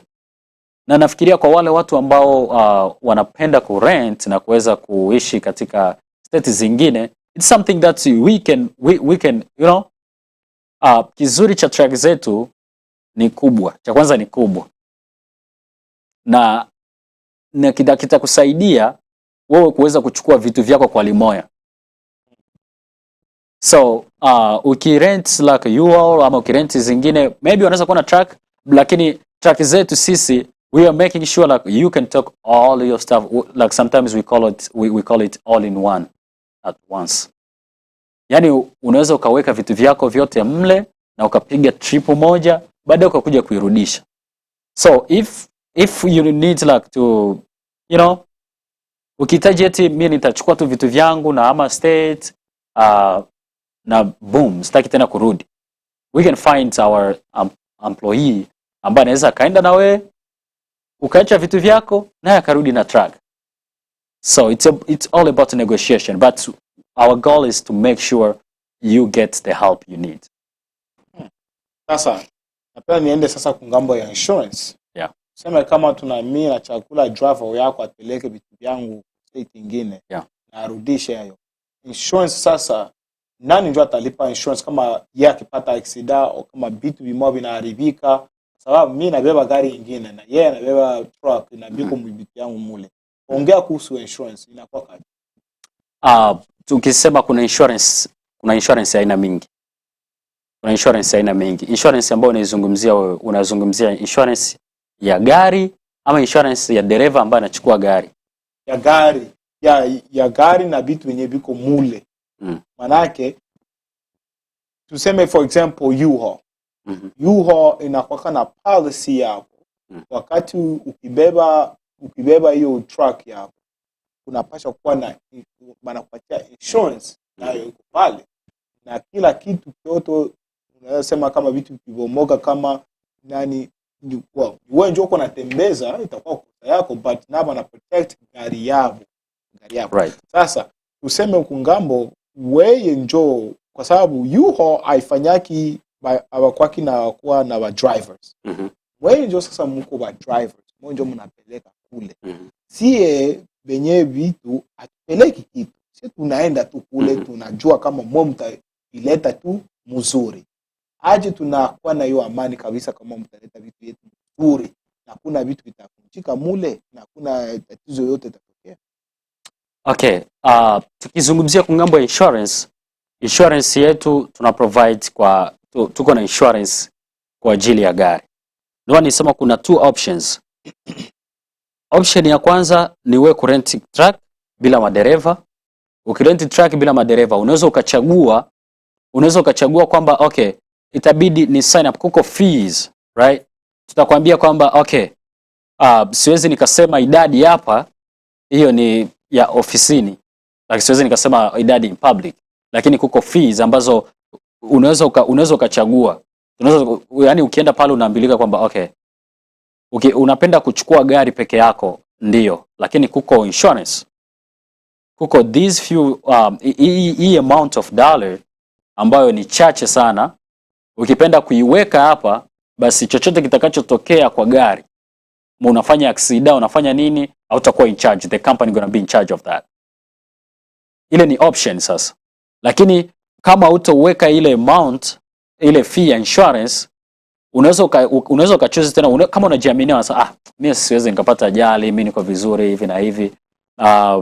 Ukipata ajali, then itakuwa ngambo yako kwa ajili ya kutengeneza ile gari. Lakini kuko fees, hata U-Haul inafanya hivyo, ambazo siamini kama U-Haul inakupatia insurance eti vitu vikiharibika, because they don't have drivers, right? So that is something that we are very unique when it's come to moving service. We have our own drivers. So ukitaka kuchukua insurance, it's your option. Okay, nita sign up let's say $10. Okay, I'll make that $10, so that way I make sure I'm well insured when nikichukua gari kitu kiniharibikia, basi company itakuwa in charge of that. Kama unafeel kwamba it's just an example, kama unafeel kwamba uwezi ukaweka hii $10, then yeah, you believe in yourself, you trust, like, unaweza kaenda na gari na usilipe ile insurance, lakini ikitokea inaharibika kwa ngambo yako, then ile itakuwa pale. We are no guarantee, like, things happen. Atu guarantee kwamba vitu vyako vitakuwa, tuna do our best to make sure vitu vyako vina usalama na vinafika kwa usalama, because we trust, na tujawahi kupata ile changamoto, lakini all those assumptions are good. So na tuna make sure kwamba vitu vinawekwa vizuri na vinafika kwa usalama. Lakini atu guarantee mtu kwamba TV ikiharibika tutalipa, tutafanyaje? Hapana. So you have all the options that you need. If ukitaka kuona kwamba wewe ndio unaweza ukavichukua kwa usalama, then you can rent a truck and then do it on your own. Ukitaka kusema kwamba nahitaji watu wanisaidie, of course we'll do our best and to make sure vitu vyako vinafika kwa usalama. Lakini kwa ngambo ya insurance ni vile inatumika. Sawa, mambo yetu ya Revival TV. Unasikia kisa anasema, mkipenda moving service, transportation service, ni unaita DIDAS. DIDAS atakusaidia sana, na iko na batu benye kamata vitu vyako banapeleka sehemu kwenye unapenda kuenda. Kwa hiyo iko na service fee yenye yepeke na group yake yenye ashatia pale, umutafute. Sasa napenda niendelee kwa hii transportation ya batu ya kupeleka batu kazi, basi hospitali hiyo nayo. Niliona kama ulianza kitu kama vile. Unaweza kuongelea kidogo kama hiyo ni nini? Sure. Yeah, ile ni program ambayo ninakwenda nafikiria ni first time nakwenda introduce publicly. Ni kwamba ni program ambayo nilianzisha. Ni program ambayo nimekwenda kuianzisha, inaitwa Affordable Ride by DLF. So ile nimekwenda kuianzisha because I've seen the needs. Unajua usafiri umekuwa ni changamoto sana hapa katika business mbalimbali, katika watu mbalimbali nini. So nafikiria kwamba kuna uhitaji wa ile kitu. Sio kusema kwamba hakuna watu ambao wana provide ile transportation services or something like that, but I've seen the need of transportation, and nilianzisha ile program kwa ajili ya at least kusaidia hizo needs ambazo watu wanazihitaji tukisema kwa upande wa transportation. So Affordable Ride by DIDAS Language Facility iko hivi. Tuko na madereva wako available. Tuko na vans, gari ambazo ziko available. So ukihitaji, kuna watu ambao wanakuwa na ile recurring needs for transportation. Kuna watu ambao me every Sunday naendaga kanisani, au me every per week nahitajika niweze kumuona doctor mara moja, ama mie kwa mwezi naendaga hivi. Unaweza ka sign up na tuka connect na driver wako ambao atakuwa nakupeleka pale ambako unapahitaji. Lakini kuna watu wengine ambao mimi napenda nikuwe naenda kazini, like kwa kazi kila siku. Tuna connect na driver wako. Kizuri cha ile affordable ride by DLF ni kwamba we are around the clock. Kwa hiyo tuko pale muda wote, tunatumika usiku na mchana. Ukitaka kwenda kazini, hauna transportation, recently hundreds of workers have been laid off. I don't know if you know that. Yeah. There is a lot of people, especially in Grand Rapids, not even in Grand Rapids, but I think across the country. So there is something about economic going on, but and this happened to be like a lot of workers, hundreds and hundreds of workers have been laid off. And this is just as several businesses have slowed down. Na ile nimekuja kujikuta kwamba because I'm the office all the time, people coming in and going out and wanakuja na needs mbalimbali. Sometimes wanakuja kuomba vitu ambavyo hata sisaidii. Lakini because they trust me, wanajua kwamba ninafanya kazi nzuri na wanajua kwamba nina uwezo wa kuresolve kile ambacho ninaweza. So they always come to see me and ask me, hey, what can we do with this? So watu wengi wamepoteza kazi zao hapa Grand Rapids. Sio tu Grand Rapids but Michigan pia. Lakini challenge ambayo imekuwa ya kwamba hizo companies zimeenda down. Na wakitaka kupata kazi imekuwa ni shida kubwa. Zaidi sana mama zetu, dada zetu, nini. Kuna watu ambao hawana usafiri. And I'm going to tell you this. As soon as ukienda kutafuta kazi, during like a job interview, during probably applications and stuff like that, as soon as you mention that you don't, like you can't speak English or you don't have a reliable transportation, you like right there, 85% of getting hired dropped right there. Kwa hiyo 85% unakuwa unazipoteza za wewe kupata ile kazi. As soon as you mention to your employer that you don't have access to a reliable transportation, you can't speak English, this is a challenge that our community are facing. Unaweza kaenda kutafuta kazi, afu ukienda kubainika kwamba hauna usafiri. Sema hauongei Kiingereza, ni vigumu kupata ajira kwenye hii hali ya sasa hivi. Ndio unaweza kaona pale unafanya application inakaa siku huko afu hawakuiti. Unafanya application inakaa miaka huko afu hawakuiti. Why? You said like you don't have transportation. You can't probably speak English. And this is the reason why we must keep and we must encourage our community to take ESL programs available out there. Watu wetu waweze kujifundisha Kiingereza. Itakuwa ni muhimu zaidi because in the future mambo itakuwa ni magumu zaidi kama tunavyofikiria. Like with the invasion of robot machines, right? Watapunguza watu.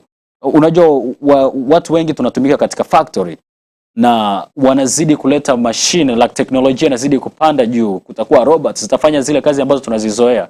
Watakaopunguzwa ni sisi probably. I'm the employer, I need to make sure like my job get done right. So probably kama ninaona kwamba huyu haongea hata Kiingereza, hata hajui hata kusoma na robot ziko hapa, nikisema nipunguze mtu nitapunguza, like you don't speak English, so what am I going to do? So watakwenda kupunguza wewe. So this is the reason why people should jump into ESL programs, start learning English. And then for now, going back to the transportation topic, you don't have to mention that you don't have a reliable transportation. So Affordable Ride by DLF is there for you to make sure you get to work. Because hatuitaki ukose kazi kwa sababu hauna transportation. So we are there for you. Unaweza ka sign up, just give us a call and watu watakuwa pale, tutakusaidia kwenda kazini, kwenda kwa doctor's appointment, popote unapokwenda. Lakini you can also rent a van. This is something that's probably a lot of people are missing. Like a church, you know, unakuwa na watu wengi wana shida za usafiri, watu wengi hawawezi wakaenda hata kwa church service.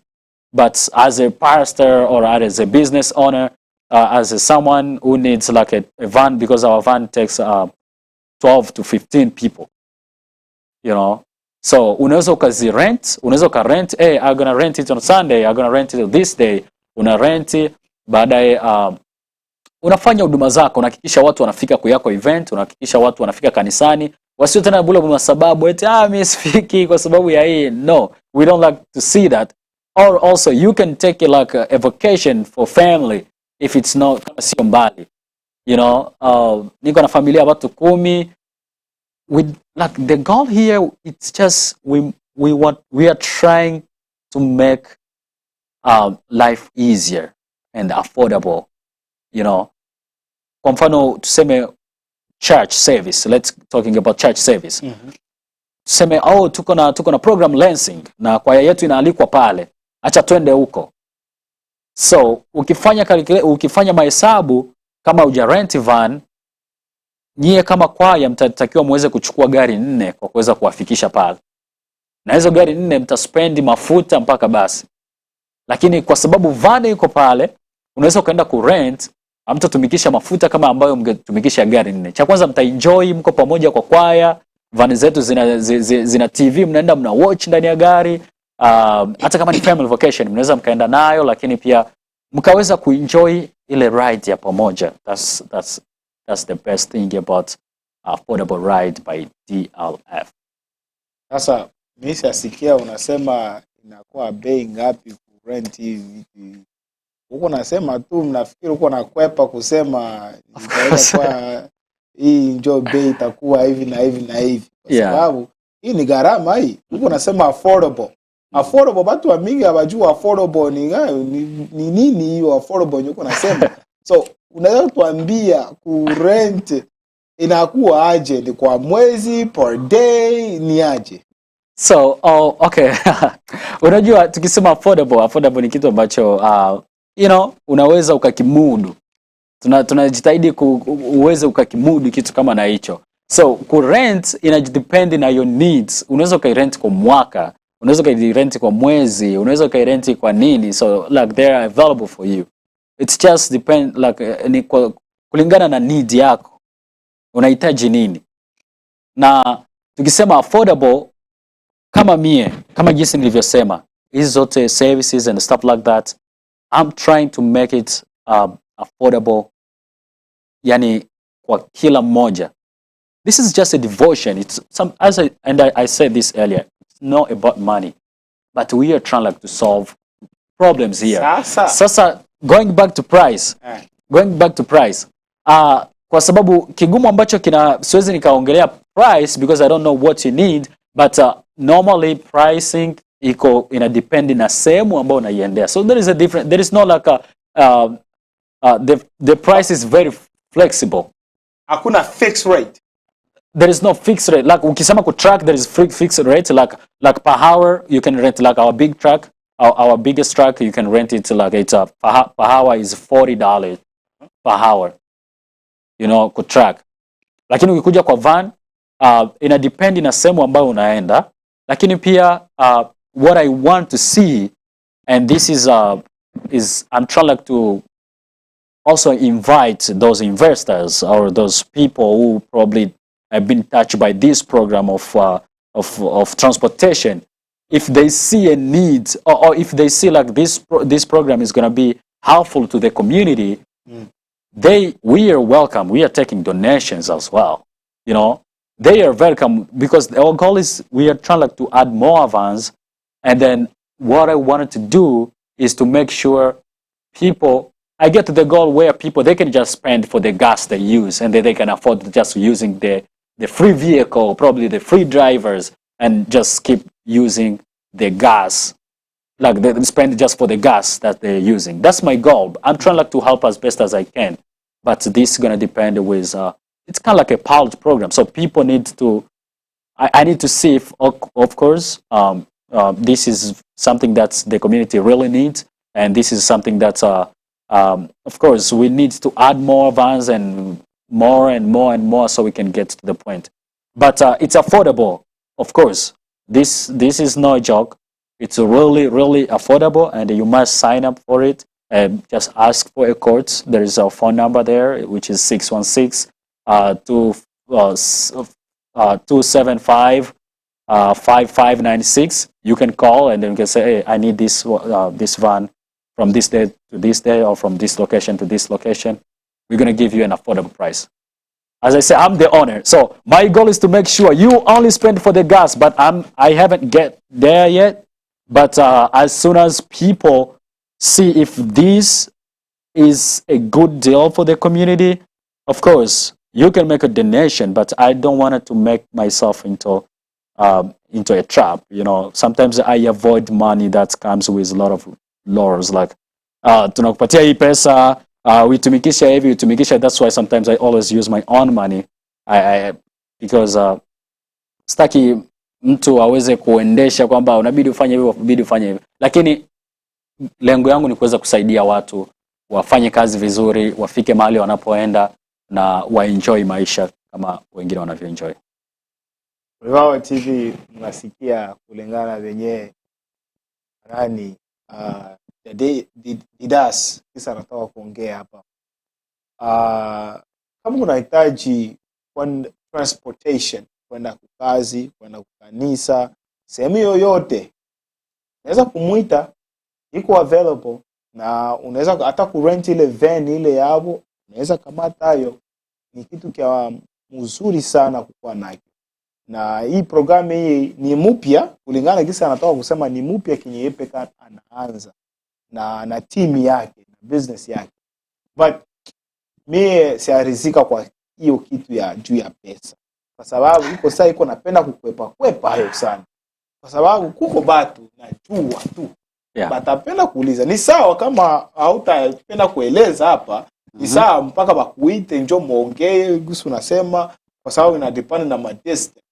But mie kwangu inaweza kuwa mzuri ukikuwa na hiyo brochure yenye inaeleza mapesa kwa van, kila van, kwa sababu kila van wewe kulitumikisha gharama ya hiyo van. Unajua ngapi uliuza hiyo van na reimbursement, na ni business yako yenye unapenda kufanyike. Sasa napenda nijue sasa na hii ngambo sasa, kwa najua ulisema kuhusu kumove nani na mabasi yenye mko nayo. Sasa kwa hii sasa ya transportation inaanza aje? Tuseme kama tuambie gisi na kwaka kutokea usubuhi, mtu anapenda ni tuseme kama ni 6 o'clock usubuhi, na naona kazi ya kuenda kwa kazi nataka kuya, naenda aje? Najua hapa Amerika kama unachelewa kazi unaweza kukufire. Sasa 6 o'clock wanaona jina yako wewe unakuwa na hii business, unahitaji kwenda kwa kazi, inakuwa yeah, of course. Nafikiria kwamba kwa wale watu ambao wanahitaji usafiri wa kwenda kazini, ambao unajitokeza mara kwa mara, ni vizuri una sign up, so unakuwa kwenye list.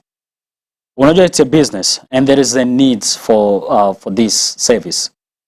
So sorry kukata. So haiko kama tuseme kama si sign up, unapaswa kusign up mapema, then iko sawa kwa subscribe. Yeah, I mean, you know, yeah, it's kind of subscribing.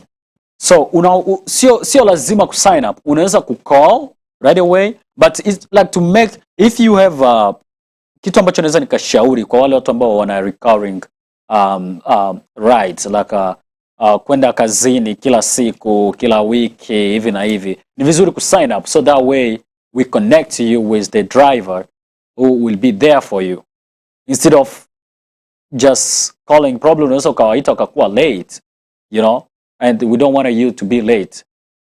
Sasa tuende kwa huyo driver huyo, yeah, una sign up. Unaweza ka sign up, unaweza ka sign up, unaweza ka call na unaweza ka sign up, but the best option I think is to sign up. Once you sign up, hata bei nayo itazidi kushuka, kwa sababu ume sign up, you kind like a customer, you know. Kuko wateja wale ambao ni ni dhahabu na kuko wateja wale wengine ambao wanakuja kubipu. Sasa wewe kama ume happen kuwa mteja wetu wa kila siku, lazima we must do a favor for you because you are a customer, so you value our business and we're going to value you as well. So that's our goal.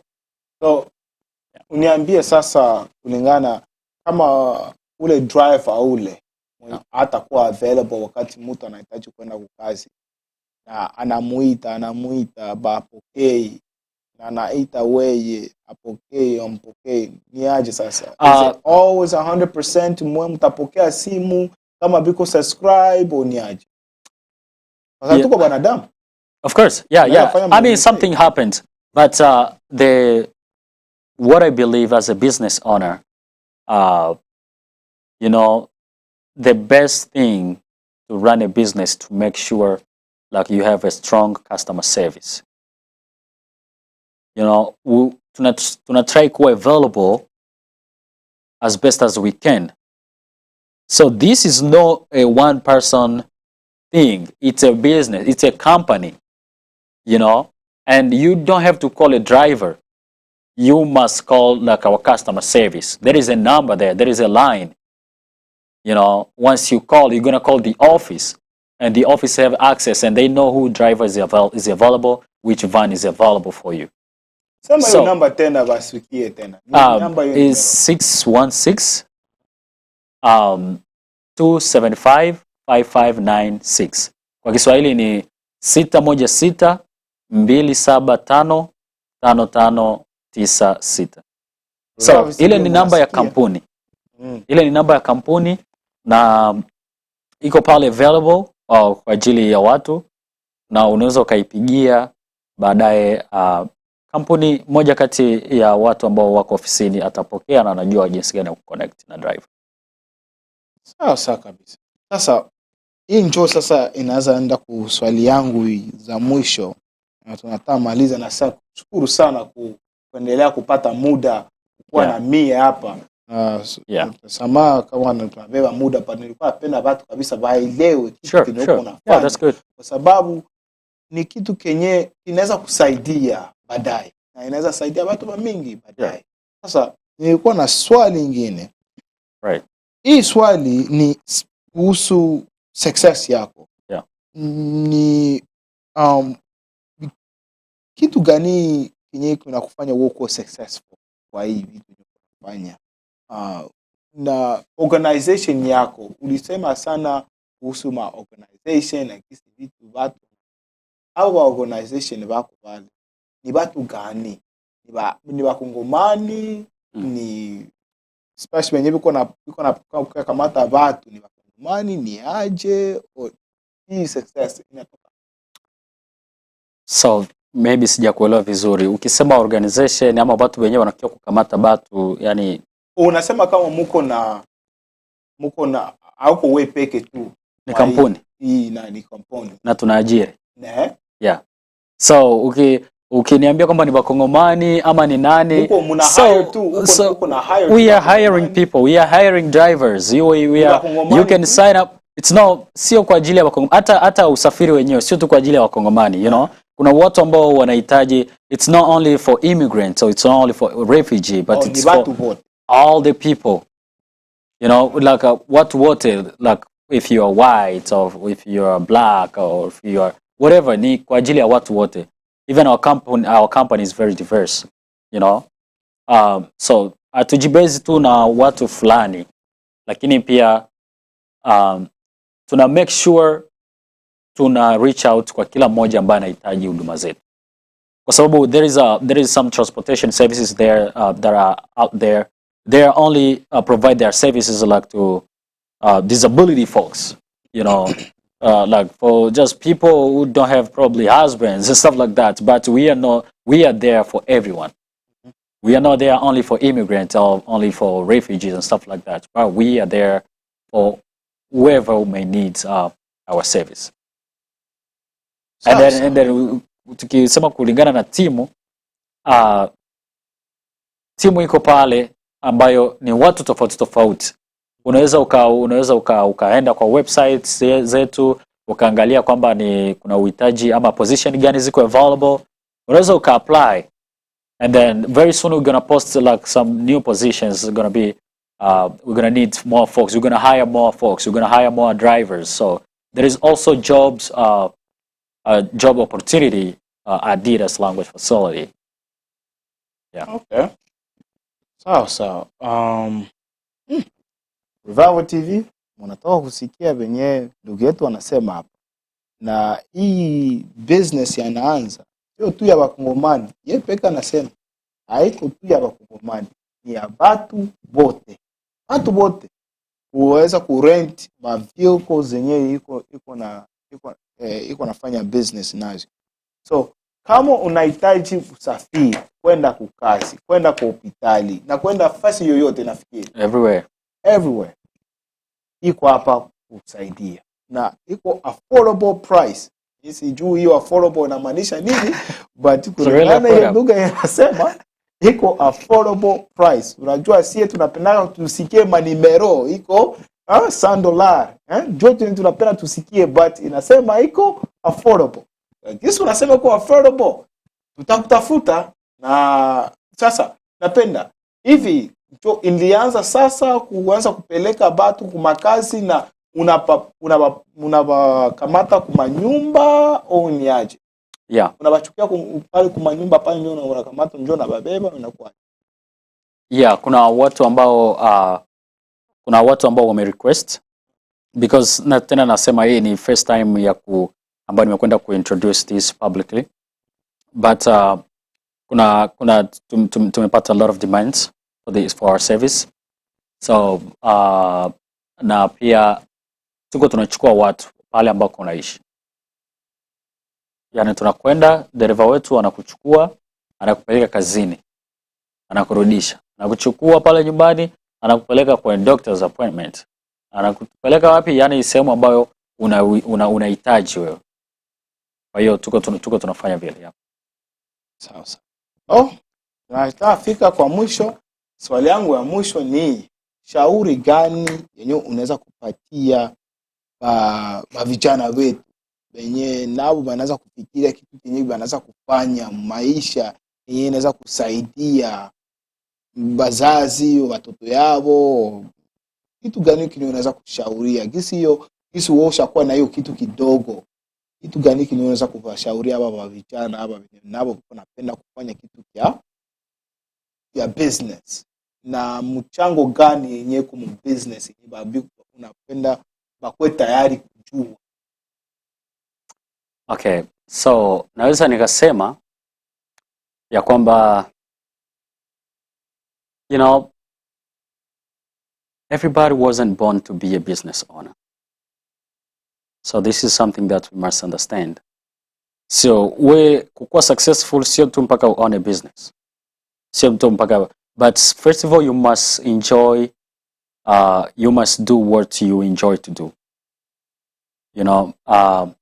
Kwa ajili tukienda kwa ngambo ya ushauri, and I think a lot of people are doing great.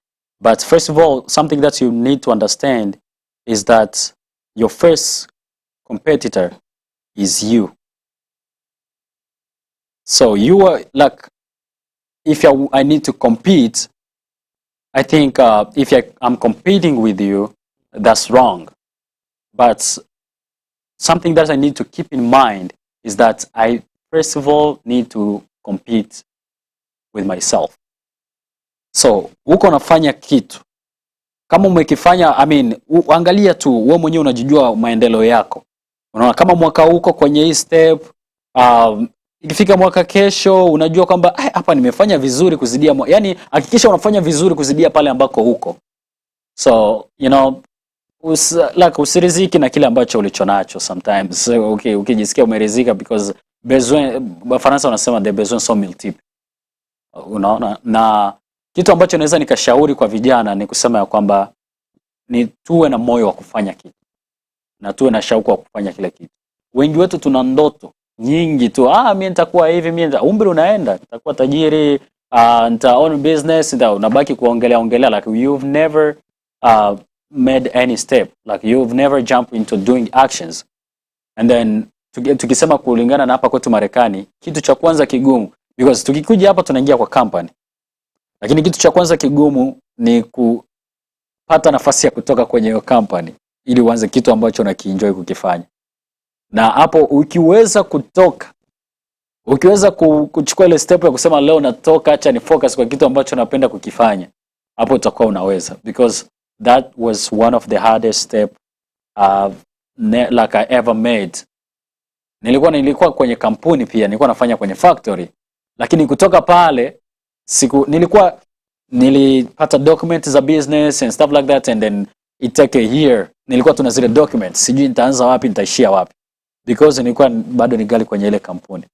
Lakini siku ambayo nilidecide nikatoka kwenye ile kampuni, that's when nilipata nguvu pia ya kuweza kuexplore more, ya kuweza kufikia hapa nilipo. So kitu ambacho naweza nikashauria vijana ni kusema ya kwamba tuwe na moyo na tujitahidi kufanya na kufikia yale malengo yetu. Kwa cha kwanza, angalia marafiki wanaokuzunguka. Because there is a lot of friends, like if you have a negative friend, you won't make it. Hautafika sehemu yoyote, lakini angalia rafiki yako ni nani. Je, anakuongezea kitu au anakupunguzia kitu? Sio rafiki tu kwa sababu okay tunaweza tukatembea, lakini unaniongezea nini? Sio kujitapa, ama sio kwamba spendi watu ama spendi marafiki. Like unaweza kaniambia rafiki yangu nani ambaye unamjua wewe? You know, we are trying to interact with people who already have the skills. You know, fika kwa mtu ambaye anavijua. Fika kwa mtu ambaye iko na experience, muulizie mimi nahitaji hichi, naweza nikafanyeje? Unaweza ukanipush namna gani? You know, it's really hard. Tulikuja hapa bila kitu. So starting something from zero, from bottom up, it's really hard. Hatuko na wazazi wetu ambao wametuachia pesa, wametuachia makampuni, like we have to start from zero. So you can't start from the zero if you don't have like networking. You must find someone to lead you. You must ask someone, you know, unahitaji ku start a business. Come find me. Hey, I need to start this business, and it seems like you have experience. You've started something. What can I do? How can I get paperwork? Like what to expect, you know? So, lakini tukingangania kwa warafiki ambao wako very negative, then tutabaki kuwa negative na tutafika sehemu yoyote. Try to change your friend. I think that's another thing that I'd like to share with people. Try to change your friend. Try to make sure you get your things. Like, unaweza kuwa na plan, of course you have plans, but make your list. What am I supposed to do in order to reach my goal? And do those things so you can get there. Amen. Nafurahi sana. Hiyo ni wisdom ya mzuri sana. Na nafikiri wa vijana yetu watakuhitaji tena urudie tena uongelee kuhusu hiyo. Yani sasa swali yangu ya mwisho hii. DLF. Sijui kama niliuliza hiyo. Hiyo ni nini? DLF pale kwa affordable ride by DLF. Oh yeah, I mean DLF is just an acronym for Leaders Language Facility. Oh, okay. So like yeah, it's a ride, affordable ride by DLF, which simply means affordable ride by Leaders Language Facility. I don't want to make it long because sometimes it's really hard to say that name. So it's good probably to say just DLF. Yeah. Yeah. Okay. But office yako banaweza kutafuta aje? Ndio kuko simu, but kwa batu kwenda office yako aje banaweza kukupata? Ni wapi? Uko kwa sehemu gani? Kwenye office yangu niko office yetu iko Division. Tuko pale Division, address ni 3414 Division Avenue South, Grand Rapids, Michigan 49548. Ukifika pale, it's not an apartment, so hautakuwa very confused. Sio kwamba utafute building number fulani, no.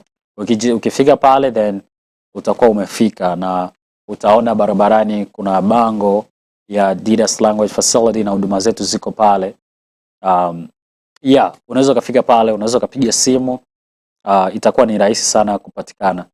Lakini pia very soon tunakwenda kuanza training ya wale ndugu zetu, ya wale watu ambao wanatumika kwenye tax business, because we also do tax business, you know. So Hey. so we're like very soon we are going to start a free training. Itakuwa ni training ambayo iko free ukitaka ku learn more about tax business. So the best thing is tayari kuko form ambayo kuko website ama kuko link ambayo unaweza click register sign up kwa ajili ya hiyo training. So siku ya training ikianza basi tuta reach out na kuwaelewesha, kwa sababu for this year, mwaka jana tulifanya kazi nzuri na kulikuwa wafanyakazi walifanya kazi nzuri, lakini for this year we are trying to make sure we at least we hire 2 representatives from each state, like across the country. So that's our plan. And we are providing free training, which will be December. We'll start December. And then we need people to sign up. We need people who are like, if you trying like to learn, if you're trying to get a job. The best thing about signing up for the training, it's like you're gonna get the training. It won't be just a training, but as soon as you finish your training, you're gonna get the chance to get hired. It's just a temporary job, you know. During those tax season, we're gonna hire you, and then you're gonna make $50 to $100. So it's another opportunity to our youth ambao wanahitaji learn more about being a tax preparer and stuff like that. Wow. Rawa TV, Adidas, nashukuru sana kufika kwa leo. Thank you. Kabisa umefanya, nafurahi sana na unanijibia maswali zote nilikuwa nazo. Na Mungu akubariki. Kazi yenye uko unafanya, nafikiri utaenda mbali. Uko na vision ya mzuri sana. Na usi give up. Sababu uko very important. Na pia tu ni make an announcement Sunday. Huko wengine training o mafundisho kuhusu real estate investment, na itakuwa Sunday, na nafikiri itakuwa na 5 p.m. until 7 p.m. Housing Resource Part 2. Wow, mkue pale. Sami atakuwa pale, ataendelea na haba watu wote pale, na Glimpse of Africa njoo iko na OG kitu. So kila mtu anahitaji. Unaweza kumuita Daniel pale, atakueleza kila kitu kyote. Hiyo ni moya. Ingine moya yenye tuko nayo hapa ni you are invited to join a top Grand Rapids business leaders for a private luncheon and discussion on housing and workforce development. Hii nayo itakuwa September 28, 12 p.m. and 1:30. Next step of West Michigan, 100 Garden Street. Hiyo nayo unapaswa kusign up. Please, unapaswa kusign up au ita hiyo nimero pale, so ujue kwenye utaenda. Kweli mie ni Espoir Razi, nashukuru sana na tena sana kwa wote wenye walikuwa na sie, na nashukuru sana kwa ndugu Didas. Thank you. Kweli nilifurahi sana kupata. Na Mungu akubariki sana. Asante sana kwa kuwa pamoja na mimi. Nimeshukuru sana kwa kazi nzuri, na nimeona maendeleo ni mazuri hapa Revival TV, na tutazidi kuja kwa ajili ya maendeleo. Haya ndio mambo ambayo tunayahitaji katika jamii. Tuwe na mambo kama na haya. Mnafanya mambo mazuri sana, na tuzidi kuamshana sisi kwa sisi kwa ajili ya maendeleo ya jamii yetu. Na tutaweza kabisa. Najua kama uko busy, nitakuwa na kuderanje sasa. Kisa unasema vile nitakuwa na kuderanje. Ni vizuri, ni vizuri watu wako wanaleta topic mbalimbali tuzungumzie nini, unajua ni vizuri kushare mawazo, ideas and lakini pia ni vizuri kuweza kufikia mtu direct. Ukihitaji kuelewa kitu, I'm always open. Ukihitaji kitu chochote, unafika ofisini, tunazungumza kama nyumbani kwako vile. Sawa. Revival TV, mimi nashukuru sana. Na kama please follow us on Facebook and YouTube at Revival TV Grand Rapids, Michigan. Subscribe. Kama ya subscribe, usubscribe kabisa. So usikose kitu chochote. tuko pale kabisa, na Facebook nayo ni Revival TV Grand Rapids, Michigan. Mie ni Espoir Razi. Nashukuru Mungu sana. I thank God so much for you guys taking the time to be with us. God bless. See you next time. Njia uyonayo nzuri machoni pako, kumbe ni udanganyifu na upotevu tu. Haleluya. Heri ungegeuza mawazo yako mwelekea Mungu. Shadai Bende tunakuletea maonyo.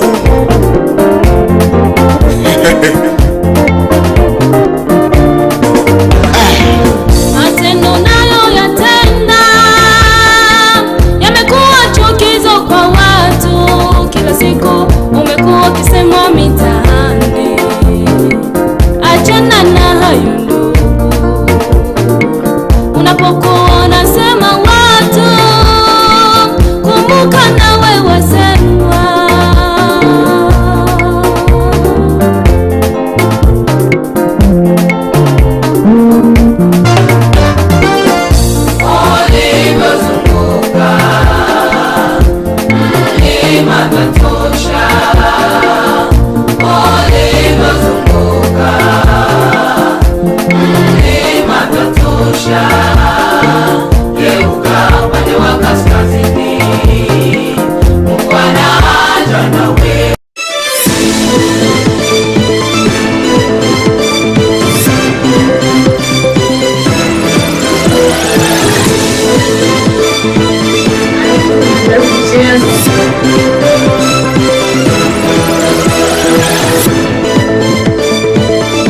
Chochote ambacho mtu anafanya anajiendesha peke yake.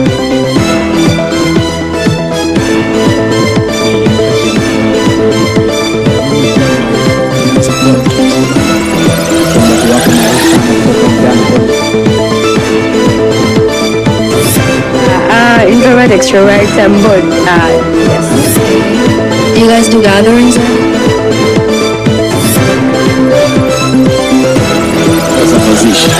Unakuta watu We'll be talking about change tonight, like I said before.